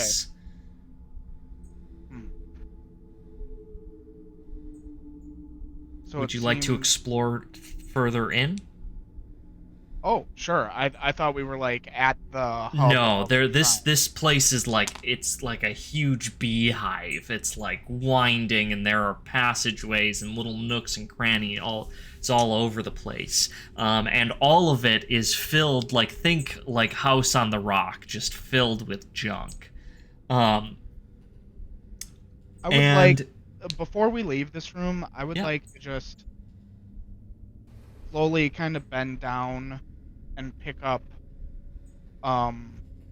that child's doll and just kind of brush it off a little bit, cleaning it up, and take it with the intention to patch it up a little more with the needle and thread that I have. Okay. To help make it look more pristine how it was originally made. Sure. What is this doll of? I'm kind of imagining almost like a crude atlas kind of look. Yeah, okay. Of like a child's depiction of like this almost Titan-esque god. Like with a big rock above its Yeah, head. with like a big rock above its head, but it's just like burlap and then like a gray burlap for like the stone that it's holding above it, Like, and it's like just like two a mushy buttons, face. like yeah. Yeah. Cool. Okay. And and as you pick it up, you can see that like some of the seams are kind of coming apart. The stuffing is kind of coming out of it, and it's loose in your hand. It could definitely use some TLC. Okay. As you head farther into the shrine, you eventually come to a large stone door. Again, unlike the rest of the rough-hewn passageways here, it's a large circular thing made out of gray stone. And it depicts Tenzin and several creatures which you suddenly realize are Tanari, around a depiction of, well, you're not sure what exactly. It's a circle, a disc, that has a large stone peg at its center, and they seem to be working on it. Like, some of them are holding at it, some of them are digging at it, I'm sorry, this is a depiction of these creatures, or these creatures are actively here working? The depiction. This is all on the wall. Okay, this is all on the wall. I just wanted to clarify. And Tenzin seems to be like forming something, like almost looks like he's forming a mountain or something that would be attached to this circle. And on the floor in front of you are 3 discs. 3 stone discs. They're about 2 inches thick, and vary in size from maybe about 10 inches around to the largest one you see is maybe about 2 feet around. So they're heavy, and they're laying on the ground around this door. There's a large peg sticking out of the door, and depiction of Tenzin and some Tanari working on whatever this peg is. Do the discs have some sort of like hole in the center of them that they sure do? To? And that hole seems like it would fit that peg. Then, just like the child's game,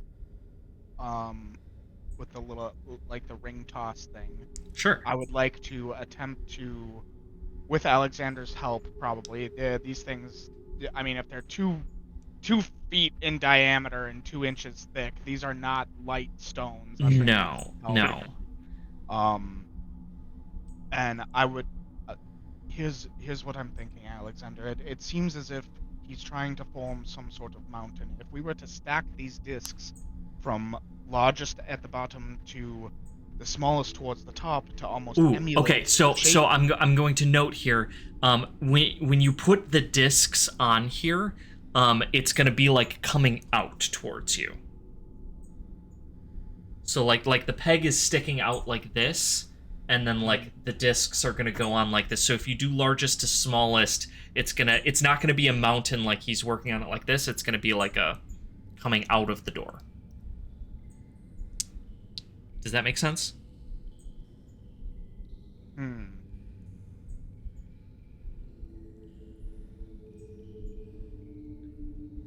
Dorian, as you're looking down at one of the discs, you see that depicted on it is stars, a sun, and a moon.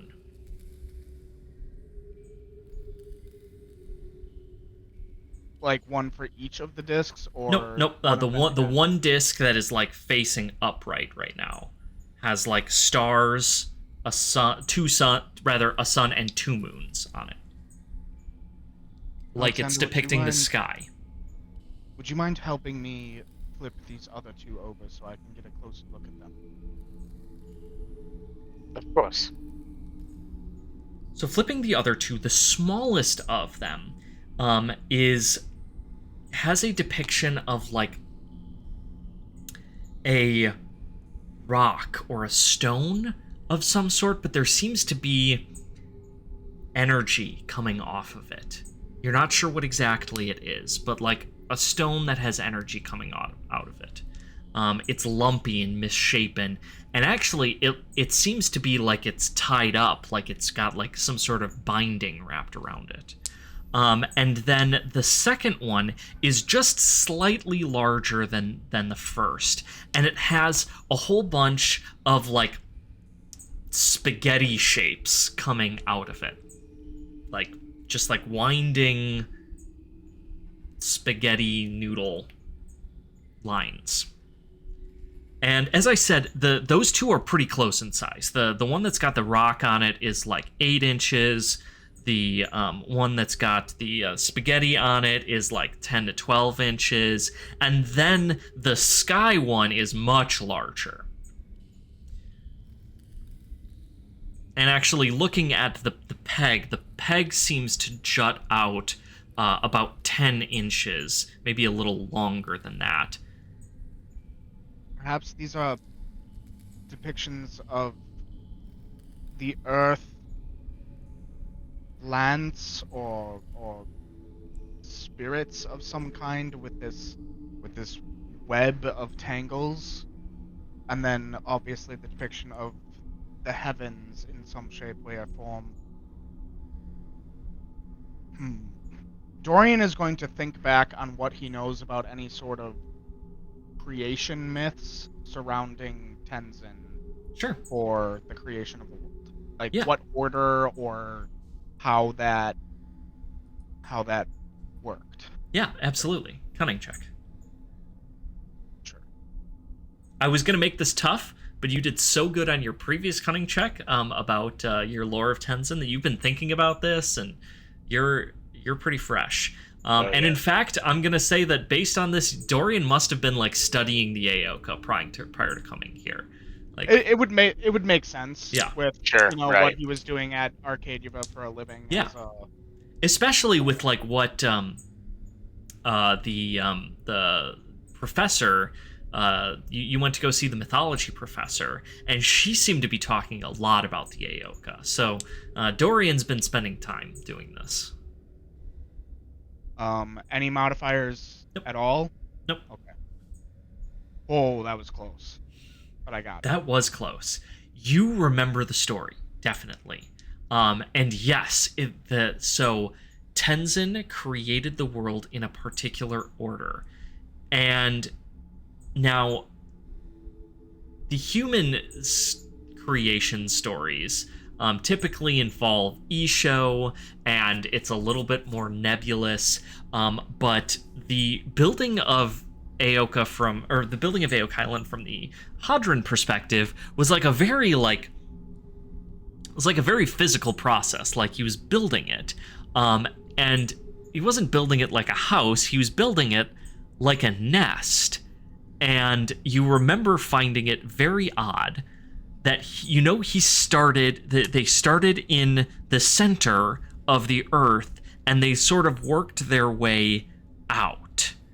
And you know that there was tunnels or something, and so the fact that like stuck out to you while reading this was that the Tanari dug a whole bunch of tunnels in Eoqialyn. That was like one of the first things that they did. And that is part of the reason that there's so many underground catacombs and caverns and tunnels. Underneath every city, there seems to be these vast passageways, and that is attributed to the Tanari as a part of how they built the world, and nobody really knows why they did it.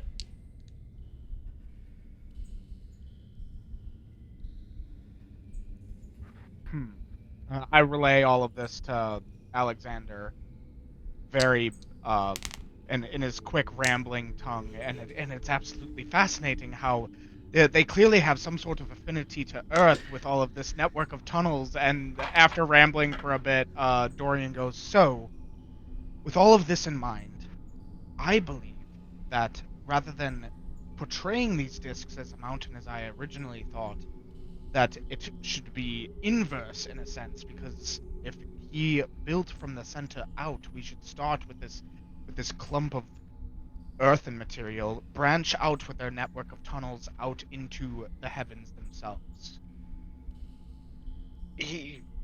Yeah, I don't see why not. You're the expert. Well, I would hardly call myself an expert. He blushes a little bit and like adjusts his glasses, So modest. feeling a little proud of himself. As, all right, then let's start with the small one and see how it fits. All right, what should I do for you? Just help me move these blocks onto the peg in this particular order. Watch to make sure that. How does the structural integrity of the peg look? The peg is a solid piece of metal. Okay. Alright. It doesn't seem to be rusted or worn in any way. It is immaculate craftsmanship, as you would presume here. So, it should be able to hold. Let's try it. All right. So which order do you put these on? Stone, then tunnels, then the heavens. Excellent. Smallest to largest. You put the stone, the tunnels, and the heavens on. Like I said, the heavens are quite a bit larger than the other two discs, and when you put them on, they don't go to the end of it. The first two fit in with a click. As you push them on, they seem to push into the door, and the peg sort of like slides in as they sink into place. But the heavens does not want to go in.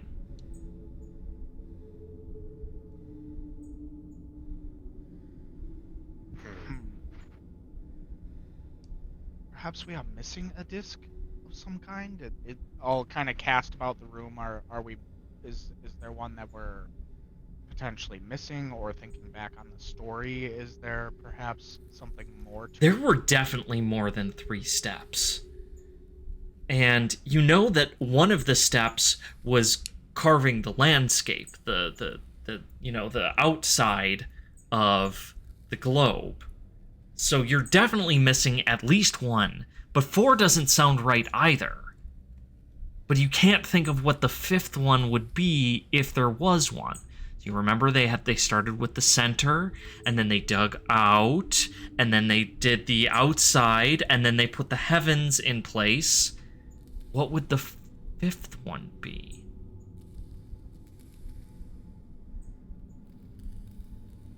What about the Earth itself, or an underground, or perhaps the creatures themselves, or some form of life? what? Yes, we have. Wait a minute. Would any of the statues fit in there potentially? As in, like, beings itself?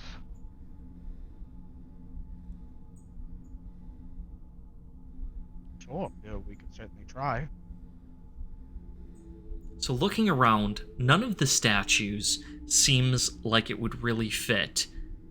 Until you see one of them, and it seems to be holding one of the discs up above its head. This one has the outline of like mountain ranges and deep valleys and seas, and is sort of a ring. This is the shell. You remember it now. Yes, the outside was called the shell.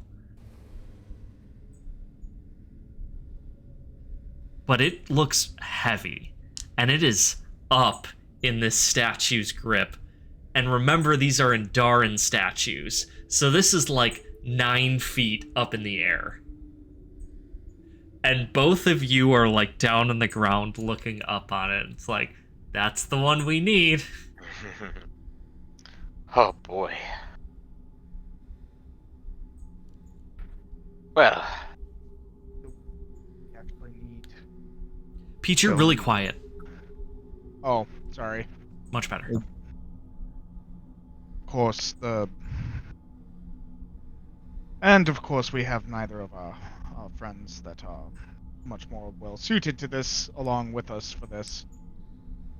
Yes, I believe I'm the tallest of the three of us, and that's not ideal.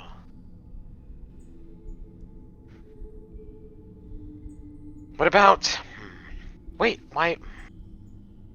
I hate to say it, Dorian. What if we bring this statue down to us? Are you mad? It would shatter. It could break upon the floor, and then we may never get this disc out. How do you feel about climbing? Climbing is one thing, getting that myself is another.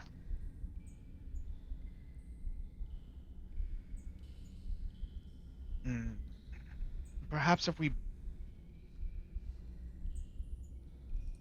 made some sort of catch for it to fall into, and if you used a sort of fulcrum like my cane in order to pry it out and have the disc fall onto something softer on the ground. Possible? Risky? Impossible. It seems a little less risky than toppling over a 9-foot-tall statue. Puts us in the same position either way. Lyra, any thoughts? She's not with you. She waited outside because she doesn't like bugs. That's right. Bugs, that's right.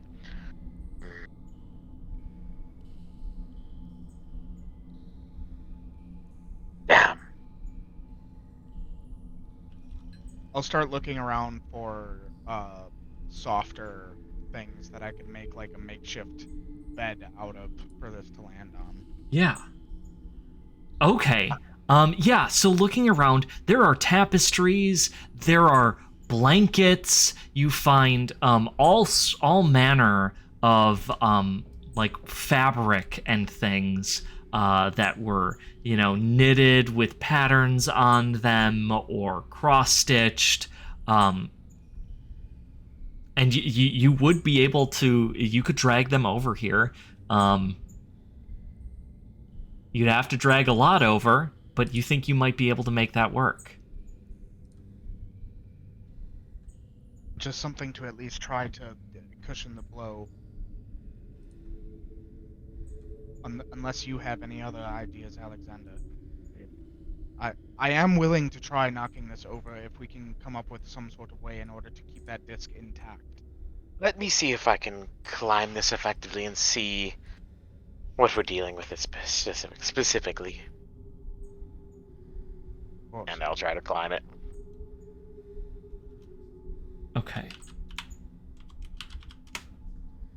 So, getting up to it, it is relatively easy to climb. You don't think that you would have an issue getting up there. Now, is your intention to try and pull this thing out, or are you going to try and push the statue over once you get to the top? Wait, Alexander, a moment. Do you perchance have some rope?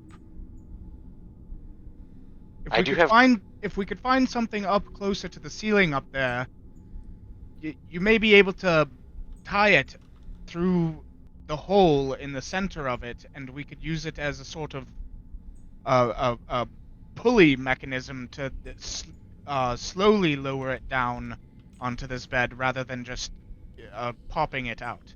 Well, I do have my climbing gear. There would be rope. There's plenty of rope in that. Yeah, let's try that. If you could tie a knot, a nice one, through the disc and around it, tie it off, and if we could get something to throw that rope over, and then both of us could hold on to that rope and heave it down here, that could work. Doesn't look like there's anything that you could throw it over.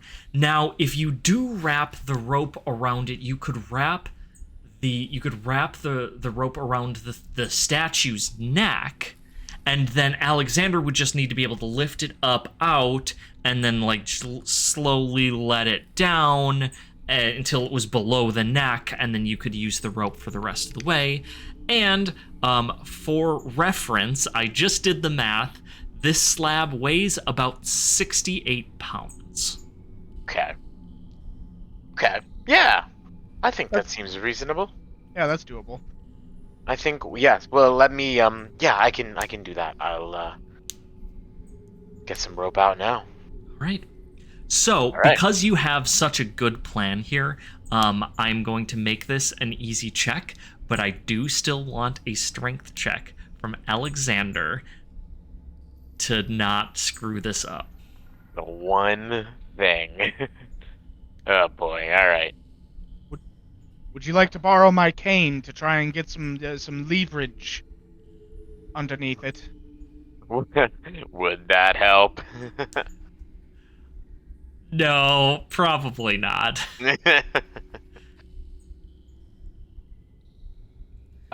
So I'm going to give you +4 on this check.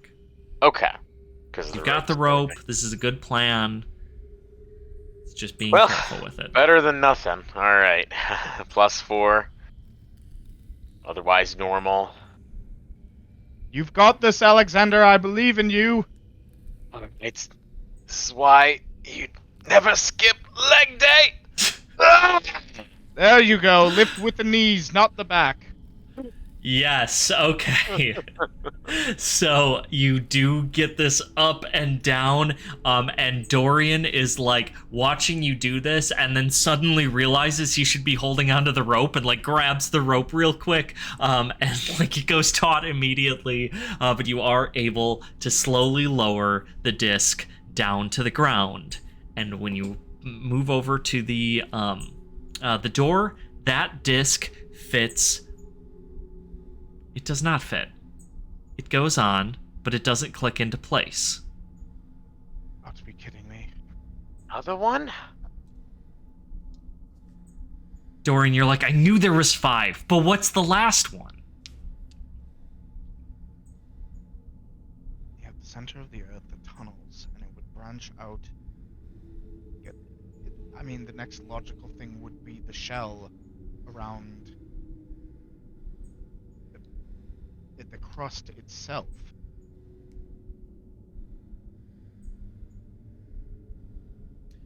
Alexander, give me a vigilant check.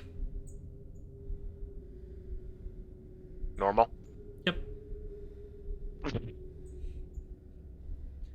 So, Alexander, a little frustrated, not knowing the story, you start wandering around and looking at things and seeing if you can find it. Maybe it's sitting somewhere. And as you're looking around, you bump into like a statue that was like sort of perched next to a stonemason's area where there's like chisels, and it's clear that there's stonemasonry happening here. And so this is like a big granite statue, but it was teetering even before you hit it. It must have, because when you do, it crashes to the ground and like it breaks. Pieces of marble are all over the floor. You jump back because the sound is so loud,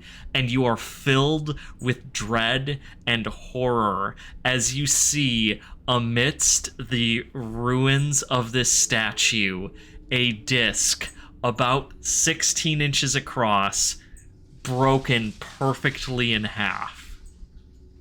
I found it, Dorian.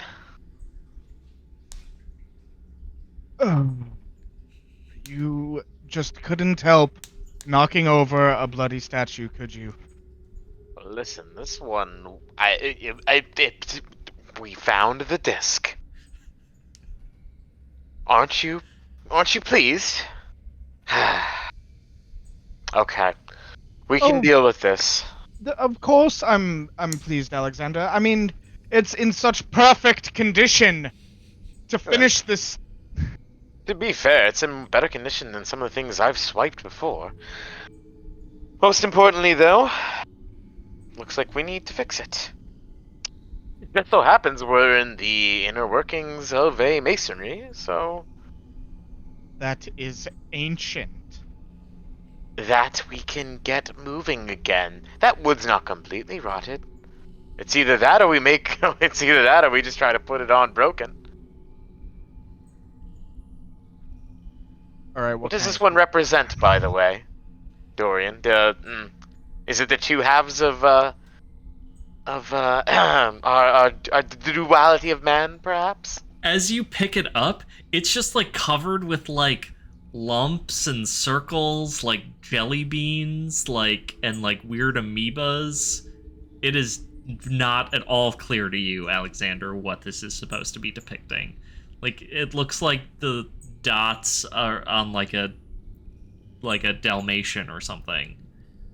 You're holding it upside down. Oh, of course. Here, Dorian. It's clearly a disc of your parents having sex. Oh, always is. Well, Dorian, I'll hand it over to him. If you want to see if it fits somehow. Dorian, as you look at it, you realize what this is. These are the caverns, and now you remember why you didn't remember it, because it's stupid. There was one step for tunnels and one step for caverns. Why wouldn't you do them at the same time? It didn't make any sense, but that's the way that the story went. I missed this question on the test, and it's absolutely preposterous.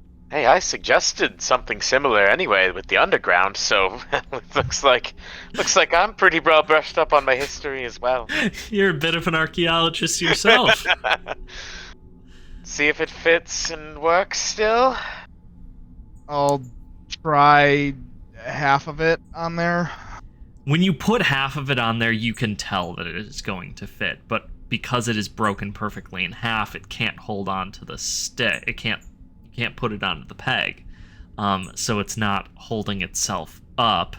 And you will certainly need both halves on here for it to click into place. You're gonna need something to bind it together. Wait, Dorian, at least temporarily. Is it possible for you to weld it back together with your fire? Weld stone. Look. You gotta get it really hot, okay? I'm just saying, you have flame. It's either that or we get the fires burning over here and start. Do you have any idea how incredibly hot magma is? Is it as hot as Lyra is? That's pretty good, right? We think she'd like that? I'm ignoring him, walking over to look at the stonemason's tools to see what we've got to work with. Looking around, you have kind of what you would expect. There's awls and chisels. You've got and then you notice and I do not know the name of this tool, actually. It's that like little triangular shovel guy that you use. What? What are you talking? A spade or are you talking a trowel? Trowel. I don't know if it's actually called. It's the thing that you use to put on the oh my god, the mortar between bricks. Oh, like the more like. That like scraping tool. Yeah, I know what. Yeah. Okay. It's not a trowel specifically, but it's very similar, right? Yes. It's, yes. No, it's it is a trowel. I think it's it's. You know what I'm talking about. Yes, you notice the tool. where Dorian cannot remember the name of this, but he knows what it's used for. Which means that they must have had mortar here somewhere. We had some sort of way to. If they have the ingredients, we would actually need water rather than heat. Heat would perhaps hasten the process of sticking them together, but we need a form of cement, some mortar that we could spread onto the discs with this. Try to look for bags of cement. Okay, sure. I'll look around. Looking around, you do find a very old burlap bag that has a fine sand in it. Now, Is this what? if we were to wet it and mix it together, we could use it as a form of a sort of paste to stick them together. How much liquid would we need? Would this help? And I pull out the flask of water. It I'm sure would help. Although, you guys have not found a water source since you've been in here. It's been a few hours, and your water supplies are getting low. To use up this water would mean going without water for some time, and you don't know when the next time that you're going to find a water source is.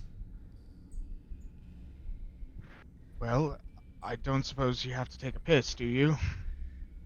I'm not drinking my own urine, Dorian. I'm not telling you to drink it, you fool. You piss into the sand, we mix it for mortar, and then use that. Do I have to piss? Not. Well, DM, what's our bladder situation looking like? DM. Well, this is a question I never thought that I was going to get. But you're in that situation where it's like you're not like dying to pee, but like yeah, I guess you could. Like you could get a little out. Yeah, I mean, you had all that ale earlier, and I've only been drinking milk. It's been a while, Dorian. I've already went that. That's already gone from my system. It's hours ago. Could you at least try? Don't That... look. Oh, of course. I have no idea. He's standing there with like works. his papers and his crayons, ready to like start writing notes on how you take. All right. So, in a sentence I never thought that I was going to say in D&D, as you start to go, you realize, wow, you actually did have to go, and it just keeps coming. It's like a fire hose. And you managed on these artifacts. You managed to get plenty enough liquid to make the paste for the mortar that you need to. Mixing it together, you are able to get these two slabs together, held together just enough that you can get it onto the peg and clicks into place. Well, Followed Dorian, don't say I never helped before. You're like zipping up. As you so the and the once that disc is on, the shell and the heavens discs click into place. Over on the side of the wall, you find a small crank, which you start to turn. And as you do so, the center starts moving, and you see it depicts the heavens spinning around the Eoqialyn, around the world. And the door, slowly, very slowly, grinds open. The other side of the chamber is dark, lit only, again, by your flickering torches. The ground is made out of that clay material, and at the back of the room, you see an enormous statue. Not like the titans you had seen before. This creature is almost insectoid, with large, digging hands, like crab claws, and like many legs. This thing towers over you like the size of a corvid, but made out of many parts. And you realize with horror that you are looking at a Tanari, a monstrous Tanari, something made out of dozens of individuals. You did not know that they could be so large. At its feet, in front of it, is a very small, lumpy table or pedestal, or perhaps an altar. There's nothing else of note in the room.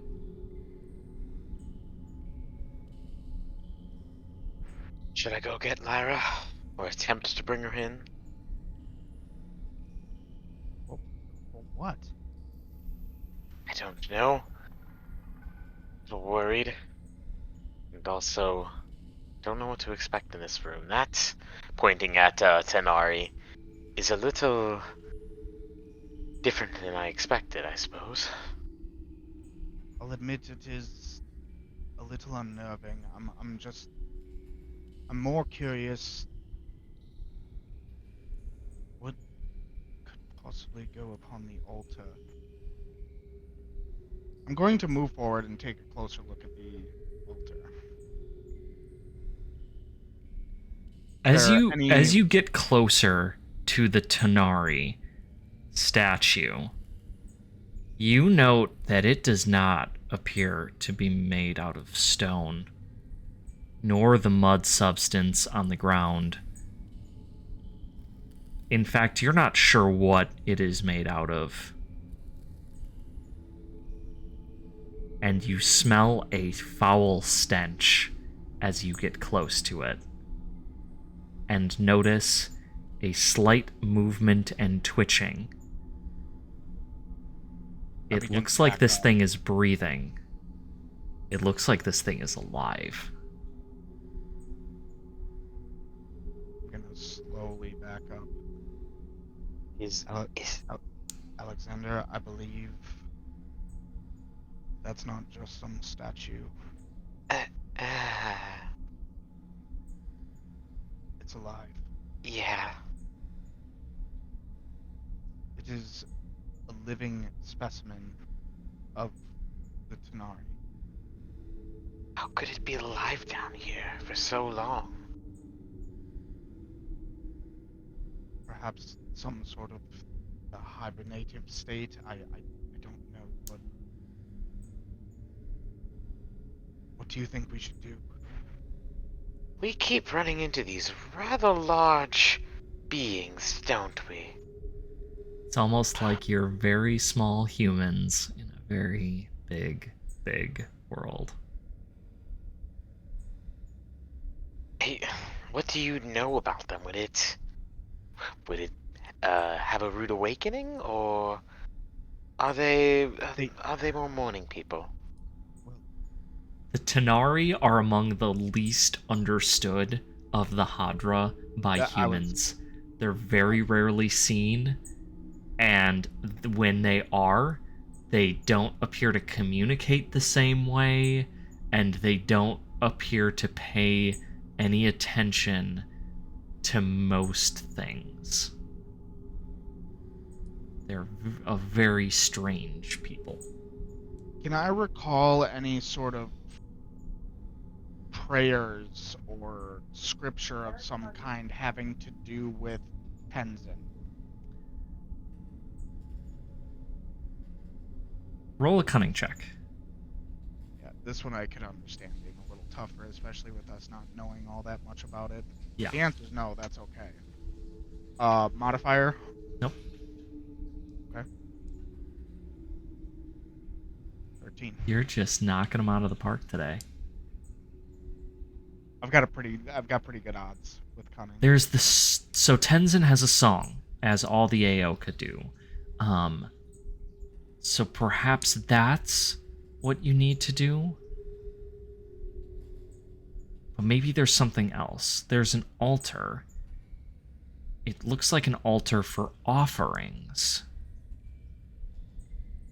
And you're looking around at all of you sort of step away from the altar to think.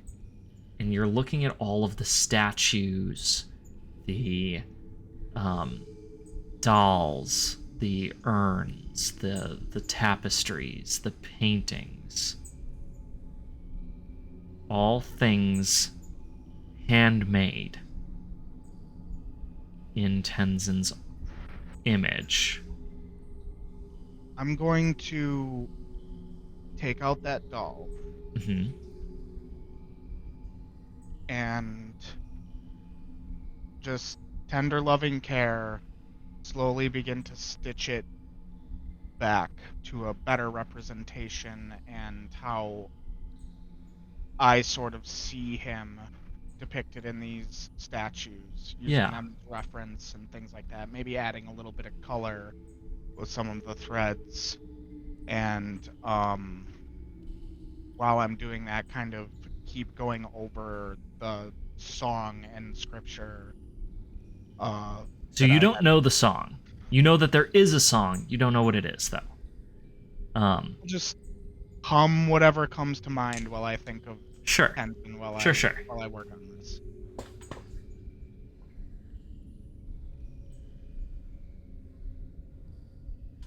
Probably gonna take a little bit.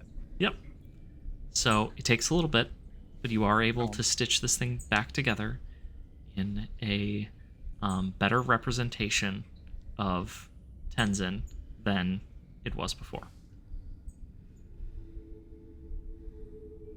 Going to slowly make my way up to the altar. Careful to not make any sudden movements. Mhm.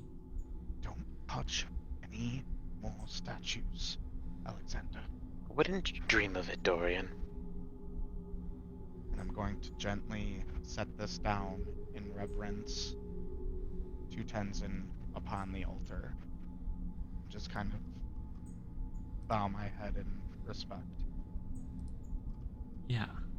Give me just 1 second.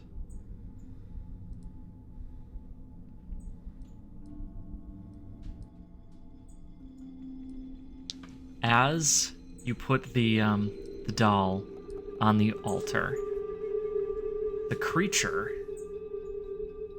twitches. Its body spasms just a little bit as it comes to life. And it bends down its great head towards you. And along the sides of its head, several eyes sort of open up, and they're sort of like they open up like this. They like sort of just like grow larger. It's not like lids. They like unwind sort of. 3 of them on each side. Its mouth, which has these mandibles, start clicking and skittering in a strange pattern, as if it's speaking. You do not understand what it is saying. It reaches forward with one of its clawed hands towards your head. Its claw opens up as it reaches towards you. What would you like to do? Rather than fear taking over Dorian, he stands in awe of this, seeing something alive that most people have never witnessed before. And as it reaches out its claw, I'm going to just slowly reach out with my own hand and place it against the top of the claw. When you make contact with the claw, your mind is filled with inspiration. What does inspiration look like to Dorian?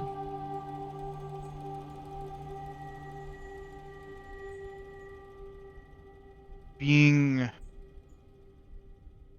respected by his peers for things that he's accomplished with his findings, especially for something like this, that he can share with others. Yeah. Dorian realizes the humble pursuit of knowledge is kind of a massive inspiration for Dorian. Dorian realizes as he touches this creature that he's not a craftsman in the traditional sense. He's not a stoneworker, he's not a woodcarver, he's not a blacksmith. But what Dorian is a builder of knowledge. A person who takes the raw materials of findings and study and experiment and puts them together to build something useful, something that we know, an understanding. So in a way, Dorian is a craftsman. Dorian, you have the blessing of Tenzin. You can use this blessing to give yourself favor on any check made to build something or create something one time. Damn. Ooh. Okay. The creature slowly retracts its claw, bows to you, and as it does so, you see its eyes close once again as it goes back into its sleep.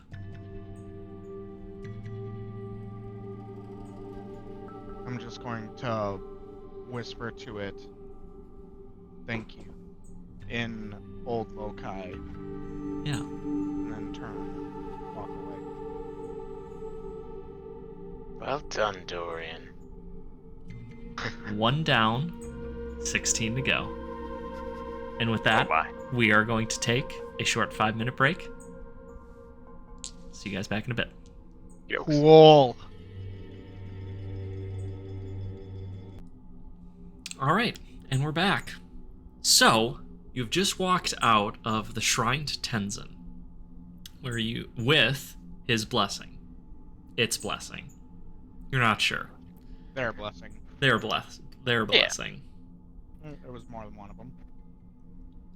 As you walk out of the shrine, Lyra is sitting there, and she is inspecting something, and as she sees you, she quickly stashes it inside of her coat. Well, did you find what you were looking for? Anything interesting? Any bugs? No, not. But we did find, Tenzin. And, Dorian here was blessed by it. So, it worked out pretty well for us. Fascinating. You know, the stories say that Tenzin is several stories tall. Yeah, that about bit. Like, as tall as the city. We're talking hundreds and hundreds of feet tall. And you're saying he is here in that shrine over there. A representation of him to some extent. Yes. Interesting. A living representation. I believe it's more a amassing of Tanari, or perhaps it is Tenzin himself, and Oh, I cannot stand the Tanari. It's so weird. You have met Tanari before. Yes, of course. But you never really meet a Tanari. You meet The Tanari, several. yes. And I don't like it. And they're never the same, because they're always changing shapes, like every day. And so you never know if you're talking to the one that you were talking to yesterday. It's I preferred it. In what situations did you come across a Tanari? Or the Tanari? Oh, you know, girls here and there, they run into people, you know, parties and whatnot. The occasional soiree. Oh, we know all about those, don't we, Dorian? Miss, I have been to more soirees and parties than you can count. Clearly not very good ones. It You were hosted in. Good. You know what? Never mind. It's not worth it. Let's continue. And what about you? How have you been spending your time out here, Lyra? Yes, Not what getting in was any that you trouble. were clearly trying to Thought stash about having away? a smoke, but I'm fresh out. The smoke of what? Pipe weed, of course. You don't happen to have any on you, do you?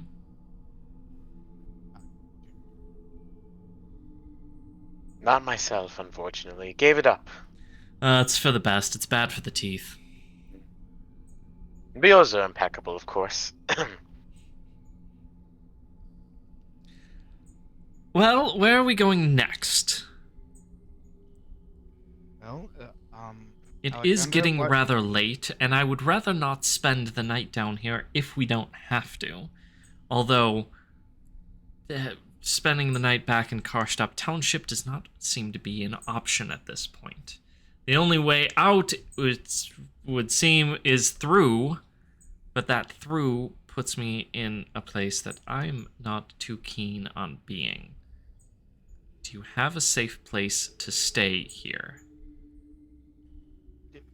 Do I have a place to stay here? I've never been here before. It was your idea to come to the city, was it not? Well, it was more of a group decision, kind of a necessity. And that brings me to my point exactly, because part of coming in here, I need your corroded friend. Where is he? I'm sorry. You need stone here. Yes. For what? That doesn't matter. And what about your Najit friend? Does he not have a place to stay in the city? Or it? I never know with them. She? Perhaps? What are you planning, Lyra? Well, we need a place to stay, and I don't want to stay in these spirit-infested, ghost-haunted sewers. Well, that part is certainly fair. Where have you been staying before this? I've been staying in Karshtops Township, at the inn, which we cannot get back to, after we were locked in here, and chased by that Jakar, or whatever it was. Well, I had hoped that any sort of hospitality that we may find within the city itself would have been brought around by our friend Anastas. We... Seem to be Lyra, separated from him. we did stay down here, though. Remember? Didn't turn out so well last time. Turned out alright, I'd say. What do you have in mind? We can find... We stayed in... Well, if we can find where we stayed last time. The place that Should we be stayed close. last time was... that was all the way by the temple gardens. That was... miles away from here, perhaps. And with these tunnels, who knows if we can even get there. It was a great spot, to be sure. But I don't know if we can get there tonight. There must be some like it on the way, though. It makes no sense going back up unless... If we want to get to the tomb sooner than later, we should find a safe spot here if we can. It may require a little bit of camping. We may actually. I have a bit of a confession to make. Yes. I think we are going to need your corroded friend to get into the tomb. I'm not certain. You think he might have it flowing within him? I think that I know that the crypt is locked. It's been locked with a key. Now, I believed that key may be in some way tied to pyromancy. Obviously, none of us can... Well, wait a second. I think we may have a solution to the problem right there.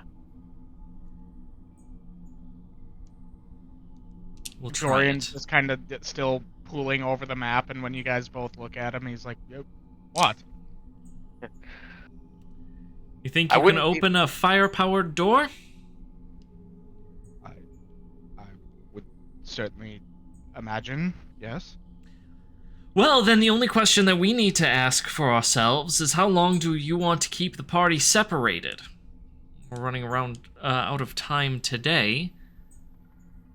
If you Probably want to be separated for another session, I'm fine with that. the less time the better, but we don't know exactly where Stone and Anastas are.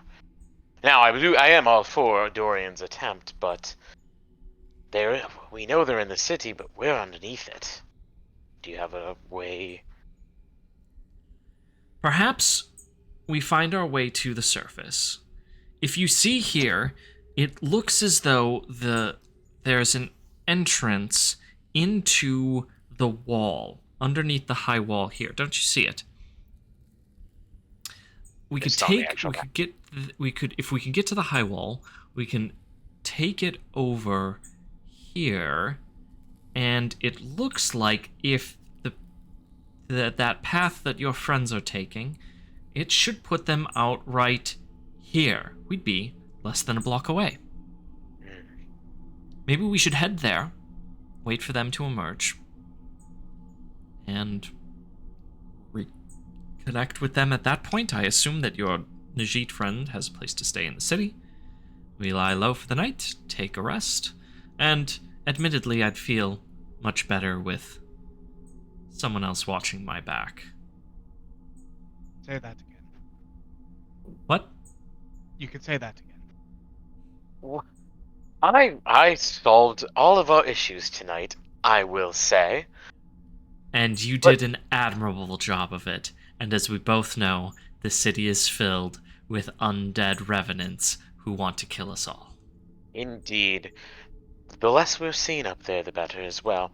I'm not opposed to it, though. If we can find Anastas and Stone again when we reach the surface, we'll be able to get back down here pretty easily, I'd say.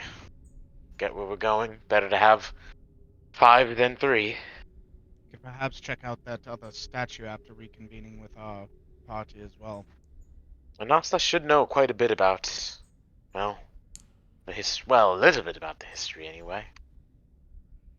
I meant on our way back into the catacombs, presuming that this exit actually works out to the high tower and it's not crumbled to bits like half of these tunnels. Well, let's give it a shot, shall we? Agreed. Lead the way. All right.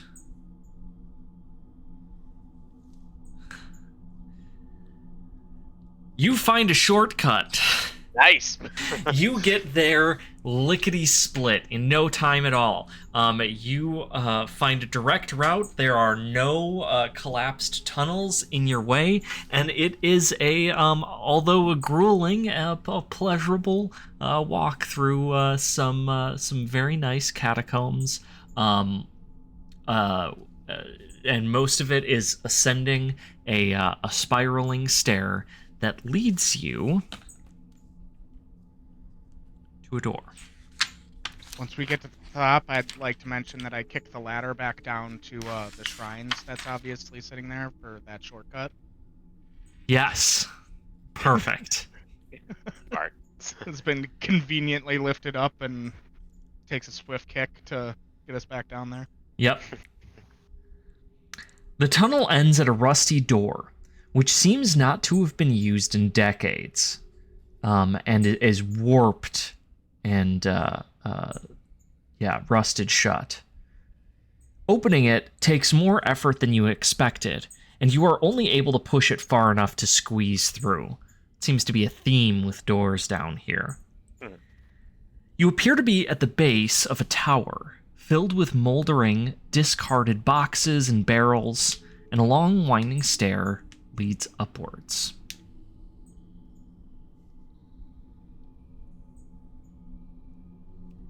You've moved certainly out of the catacombs at this point. If you had to guess, you would say that you're at the bottom of one of the battlements. Okay. Or rather, at the bottom of one of the towers that... Yeah. You understand what I'm saying. Right. I think at this point, we'll want to move quietly. I don't know if these walls are being patrolled. Wise decision. They shouldn't be expecting us, which will be to our advantage. But There's no exit leading like outside of this battlement. Like, From here, no. Okay. Seems to be like a storage room or something underneath. Well, who wants to lead the way? I'll take the lead this time. Are we doing so stealthily? Of course we are. Well, Discreetly, perhaps? You know I'm always very discreet. Not at all. This is just regular roll then? Yep. Oof. Come Maybe on, Dorian. Not always. Maybe not always. Yes! Oh, nice. Rolling well tonight, Peach. Well done. Alexander, you are about to step on a like a broken board, and Dorian like grabs you before you do. You're able to step over it. You move very quietly up the spiral staircase. At the top of the stairs, you come to a narrow window, an arrow slit more than anything, which looks out over the grand plain beneath Karshtops.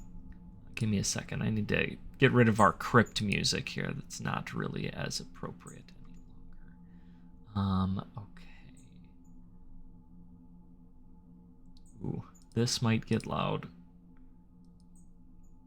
No, it didn't. Okay. Nope, not what I was looking for.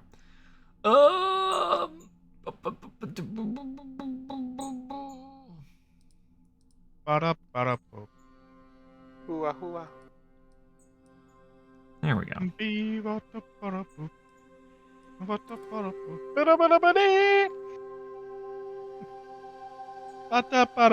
Okay. You look out through the arrow slit, which looks out over the grand plain beneath Karshtops. Far below, you can spy amidst the ruins Karshtops Township. So distant below you, you feel sick to your stomach. Behind you is another eye-opening sight. And for the first time for Dorian, and the first time in many years for Alexander, you lay your eyes on the shining, gilded, black and white marble city of Karshtops, with its soaring arches and towers that pierce the heavens and great plumes of black smoke, and in the distance, the high city, where the 4 basilicas and the grand cathedral rise above all others. The inverted symbol of the rising pilgrim, sheathed in silver and gold, glints in the sunlight above the cathedral, as if being pulled into the heavens above. Well, I think that we made it, Lyra says. That's quite the sight. Yeah, you don't get used to it. Truly one of the most magnificent things I've seen. Are we ready? I think so. Let's go. All right.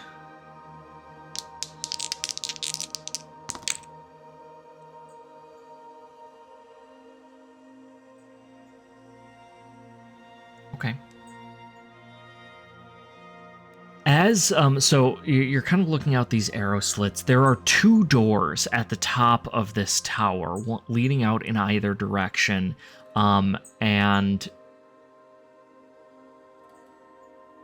yeah, from in here you can't really tell where they're going to lead out to. But yeah, there are 2 doors in either direction, left or right. Which would you like to go through? I would like to consult the map. Yeah, and you know which direction direction is north. So to get towards hang on, I'm trying to orient myself. To get towards Stone and Anastas, you're going to want to go right, which should be east. Okay. It's this way. Let's keep quiet. We need to keep heading east. Heading out through the door, you step out into the brilliant sunlight. Atop this wall are several enormous ballista. These seem to have been modified, however, and are covered in bones. In fact, it looks like there is a skeleton that has been built into these things or out of them, and they slowly move of their own accord, scanning the ground around over the wall, on the other side of the wall. Peering over that wall, you can see a long causeway that leads up to the great main northern gate of Karshtops. That's right around where we had left the 2 before. That gate just down there. However, Alexander, you spot something a little bit more concerning. Headed down the wall is a patrol of 5 Najit. These are covered in spikes and chains, wearing red, rusted metal that is built into their frames. Many of them are large, not quite like Anastas, but savage-looking creatures, carrying rusted, spiked maces and enormous weapons.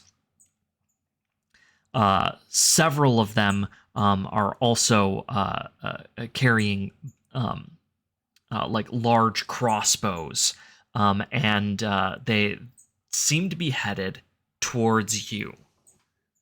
You're not sure that they have seen you yet, but they're definitely headed in this direction, passing around those ballista that I talked about.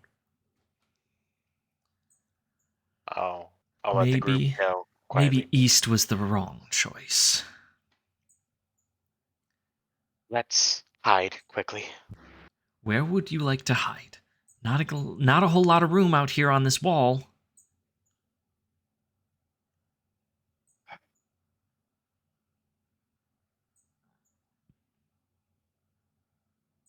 Can we turn back quickly enough?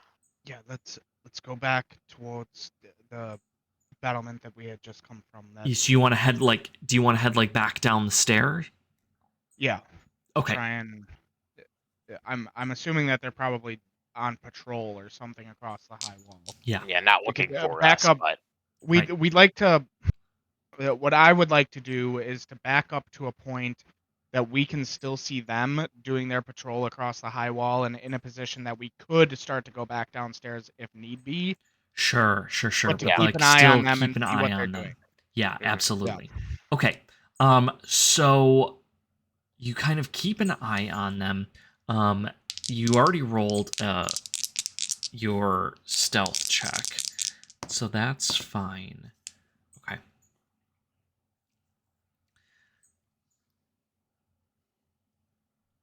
Alexander, what are you doing at this point? So I know that Dorian is sort of keeping the eye on the patrol at the top of the stair, looking out the door. What are you doing? It's probably difficult to climb. I would like to hide probably within, like under, like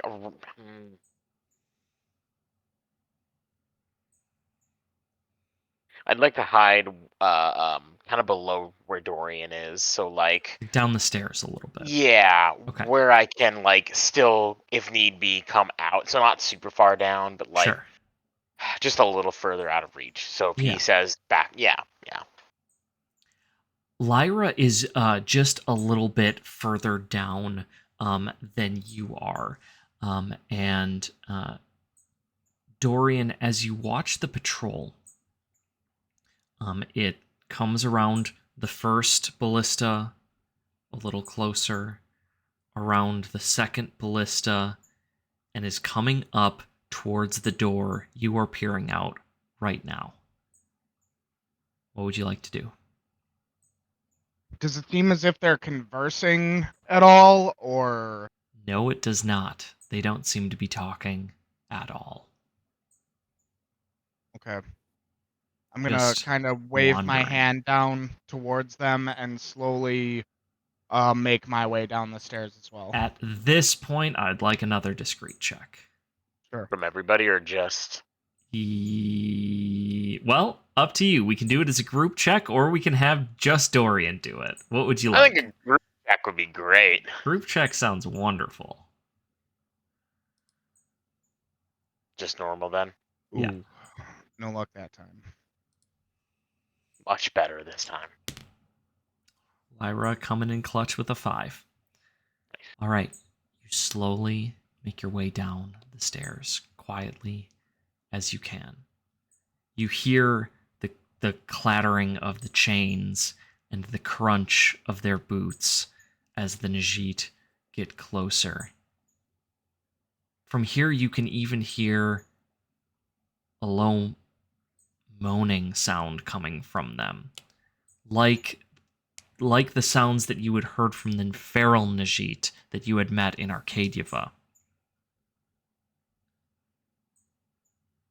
After a moment, there's some more, the shaking of more chains, more clattering, but it becomes more distant, as if they are heading off back the way that they came, without having come inside the tower.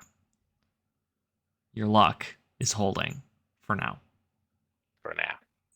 What would you like to do? Alright, look, we can either backtrack and hope that we could find some other way around by taking the door headed west instead, but I'm not... Yeah, I don't know where precisely that would take us, or we could try to sneak back behind those ballista and continue on getting closer to where our friends are. What do you think, Lyra? I think that we need to find some way to get down off this wall. But it's not going to happen from this tower, but maybe the next one over. Great, let's go. Does mean going past those ballistae. Alexander, what are your thoughts? He's right. The only other option I would say would be to use some of my climbing gear, but that seems too conspicuous. I'd say if we can get past the ballistae, we could head in the other direction. See if we can find a way down there, and then backtrack. With the ballista out looking across those grounds? No, what I'm saying is, so we're on this tower. There was off to the left down the wall this way, east, or we could go west through that door, presumably down the wall further. Perhaps there's no other ballista over there. Perhaps that side of the wall is empty. We might as well check, right?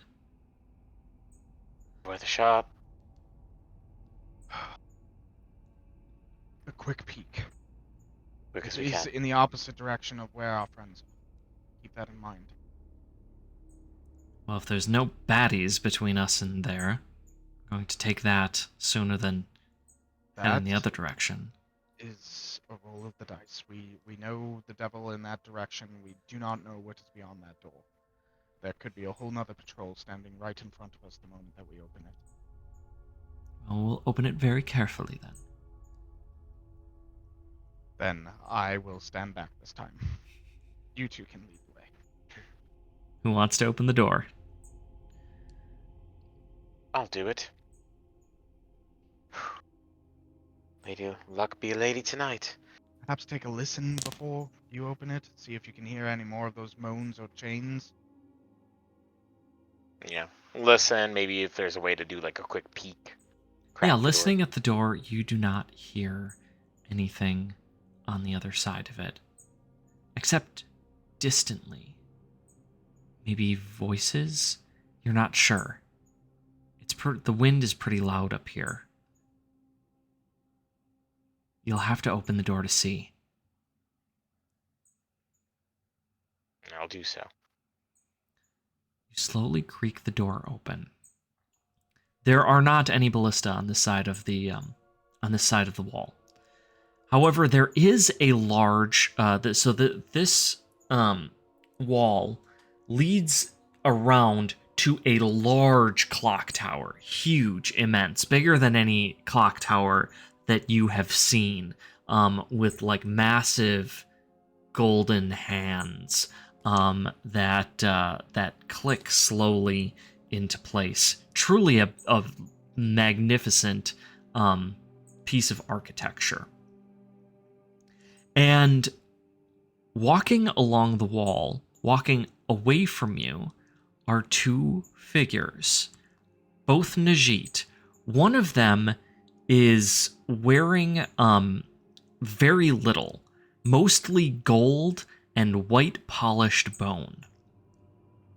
And like has like many like hanging, dangling things. It seems to like clatter as it walks, as all of these bangles jangle and jingle against one another. The other is a very strange Najit. It moves unnaturally, and seems to... so it's wearing a black cloak, and it seems to have some sort of coating on all of its skeletal pieces, like a gray-blue coating of some sort that's sort of like lumpy and irregular. It's very strange. And as you watch, the creature, the Najit that looks strange, puts one of its hands on the back of the head of the like gold-covered, jangling Najit, and it slams the thing's head into the like battlements next to what they're standing, and does it repeatedly, crushing this thing's skull. It shatters into pieces until there is nothing left of the head except shards of bone on the ground. It then lifts up the corpse, roots around in it, pulls something off, and then hurls the body over the edge on like so that it's off, not into the city, but like out of the city and to the other side. It then makes a quick glance back and forth. I need a discreet check from you, and this is going to be at -5. Oof, -5. Okay. Both of us, or just Alexander? Just Alexander. He's the one looking out All the door. Come on, come on, come on. Yes! Yes. So this thing looks back and forth, and as it sort of makes eye contact with you, Alexander, can you make a cunning check for me? I'll do my damnedest. Either cunning or vigilant. It's your choice. Alright. Well, cunning gives me an extra little bit, so here we go. Okay. Oi! As this thing Dorian's looks at rubbing off you, on you. because of your recent experience downstairs, you look at this thing and you recognize that this is not a Najit that you are looking at. What you are looking at right now is a Tanari that has made itself look like a Najit. that has adopted a skeletal-like appearance using different Tanari pieces. It looks like it may have welded itself together in order to do this, but this is not an undead Najit. It just looks like one. And for a moment, you think that you lock eyes with it. But then it turns and it walks slowly away down the wall towards that large clock tower. And in fact, you watch it. It goes through one of the wall towers, the guard towers, out the other side, and then descends a small staircase and across a small bridge into that tower. But once it does so, there seems to be nothing between you and that guard tower, and you can even from here see a staircase that would lead you down to the streets of Karshtops below.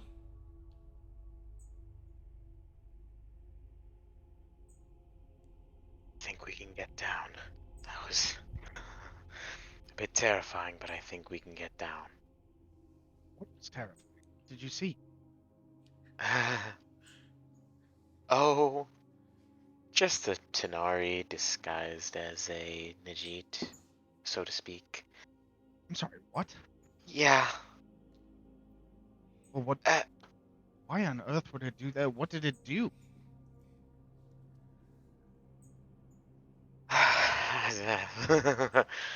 I'll just kind of like briefly describe it to them, and then.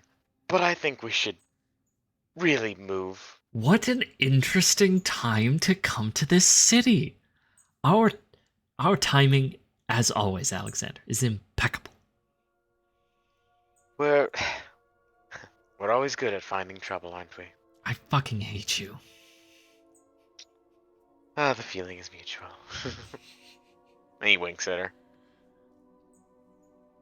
So you say that we can get down? It appears so. Then let's do that. Well, Quickly. to the streets of the city. You said it doesn't lead out. You want to go into the heart of the city. We need to find an Ostos and Stone if we can.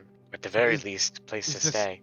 Is this not the opposite direction? And does the path of the pilgrim even lead back into the city? It's supposed to. Based on the map, it does. Just over there.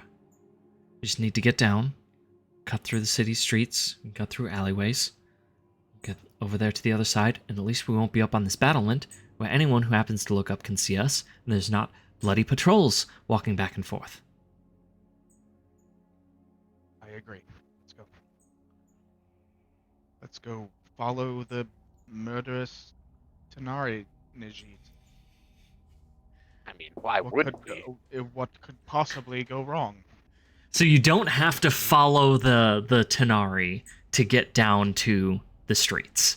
So it sort of like went off into that clock tower that I talked about. Oh, okay.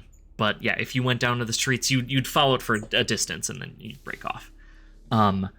Okay, so you head down off the wall, down into the Karshtops streets. Down here, the houses are very close put together, and that sense, that grandeur that you had noted up on the wall looking up at the high city is nowhere seen down here in the streets that are filled with muck. All of what had been wood is now decaying, and the entire city is filled, the entire streets down here are filled with a rot and a sense of disuse. You can hear wailing and crying, and as you get down to street level, in fact, you can see there's a Najit with its hands on the wall that's just like banging its head repeatedly into the wall next to it that pays you no mind whatsoever. This place has gone to the dogs, hasn't it? Let's try and find your friends as quickly and as quietly as we can. Yes. I feel a lot safer with Nastas nearby. It's Yes. And at this point, Lyra reaches into her bag, and she pulls out a skull mask that she straps to her face, and she pulls her hood up, and like her sleeves down around her hands, and from a distance, she might pass for undead if you weren't looking closely. Dorian, noticing this, is going to take some of the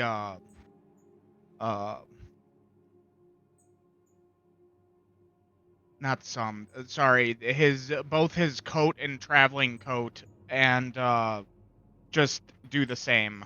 Kind of winding a little more of the bandages that he has around his forearms. Oh, sure. Covering his hands too, just kind of following the same thing, but doesn't have the cool skull mask to go with it. He'll just kind of have to keep his head down.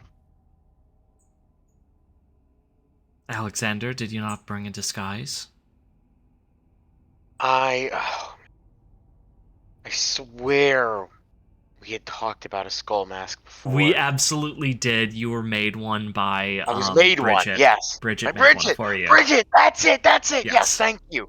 I will pull out my skull mask, and I too will follow Bridget's lead. Excellent.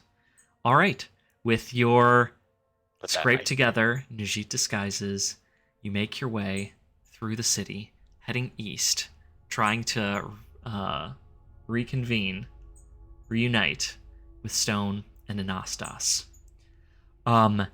Just one last little quip after putting that stuff on. Yeah.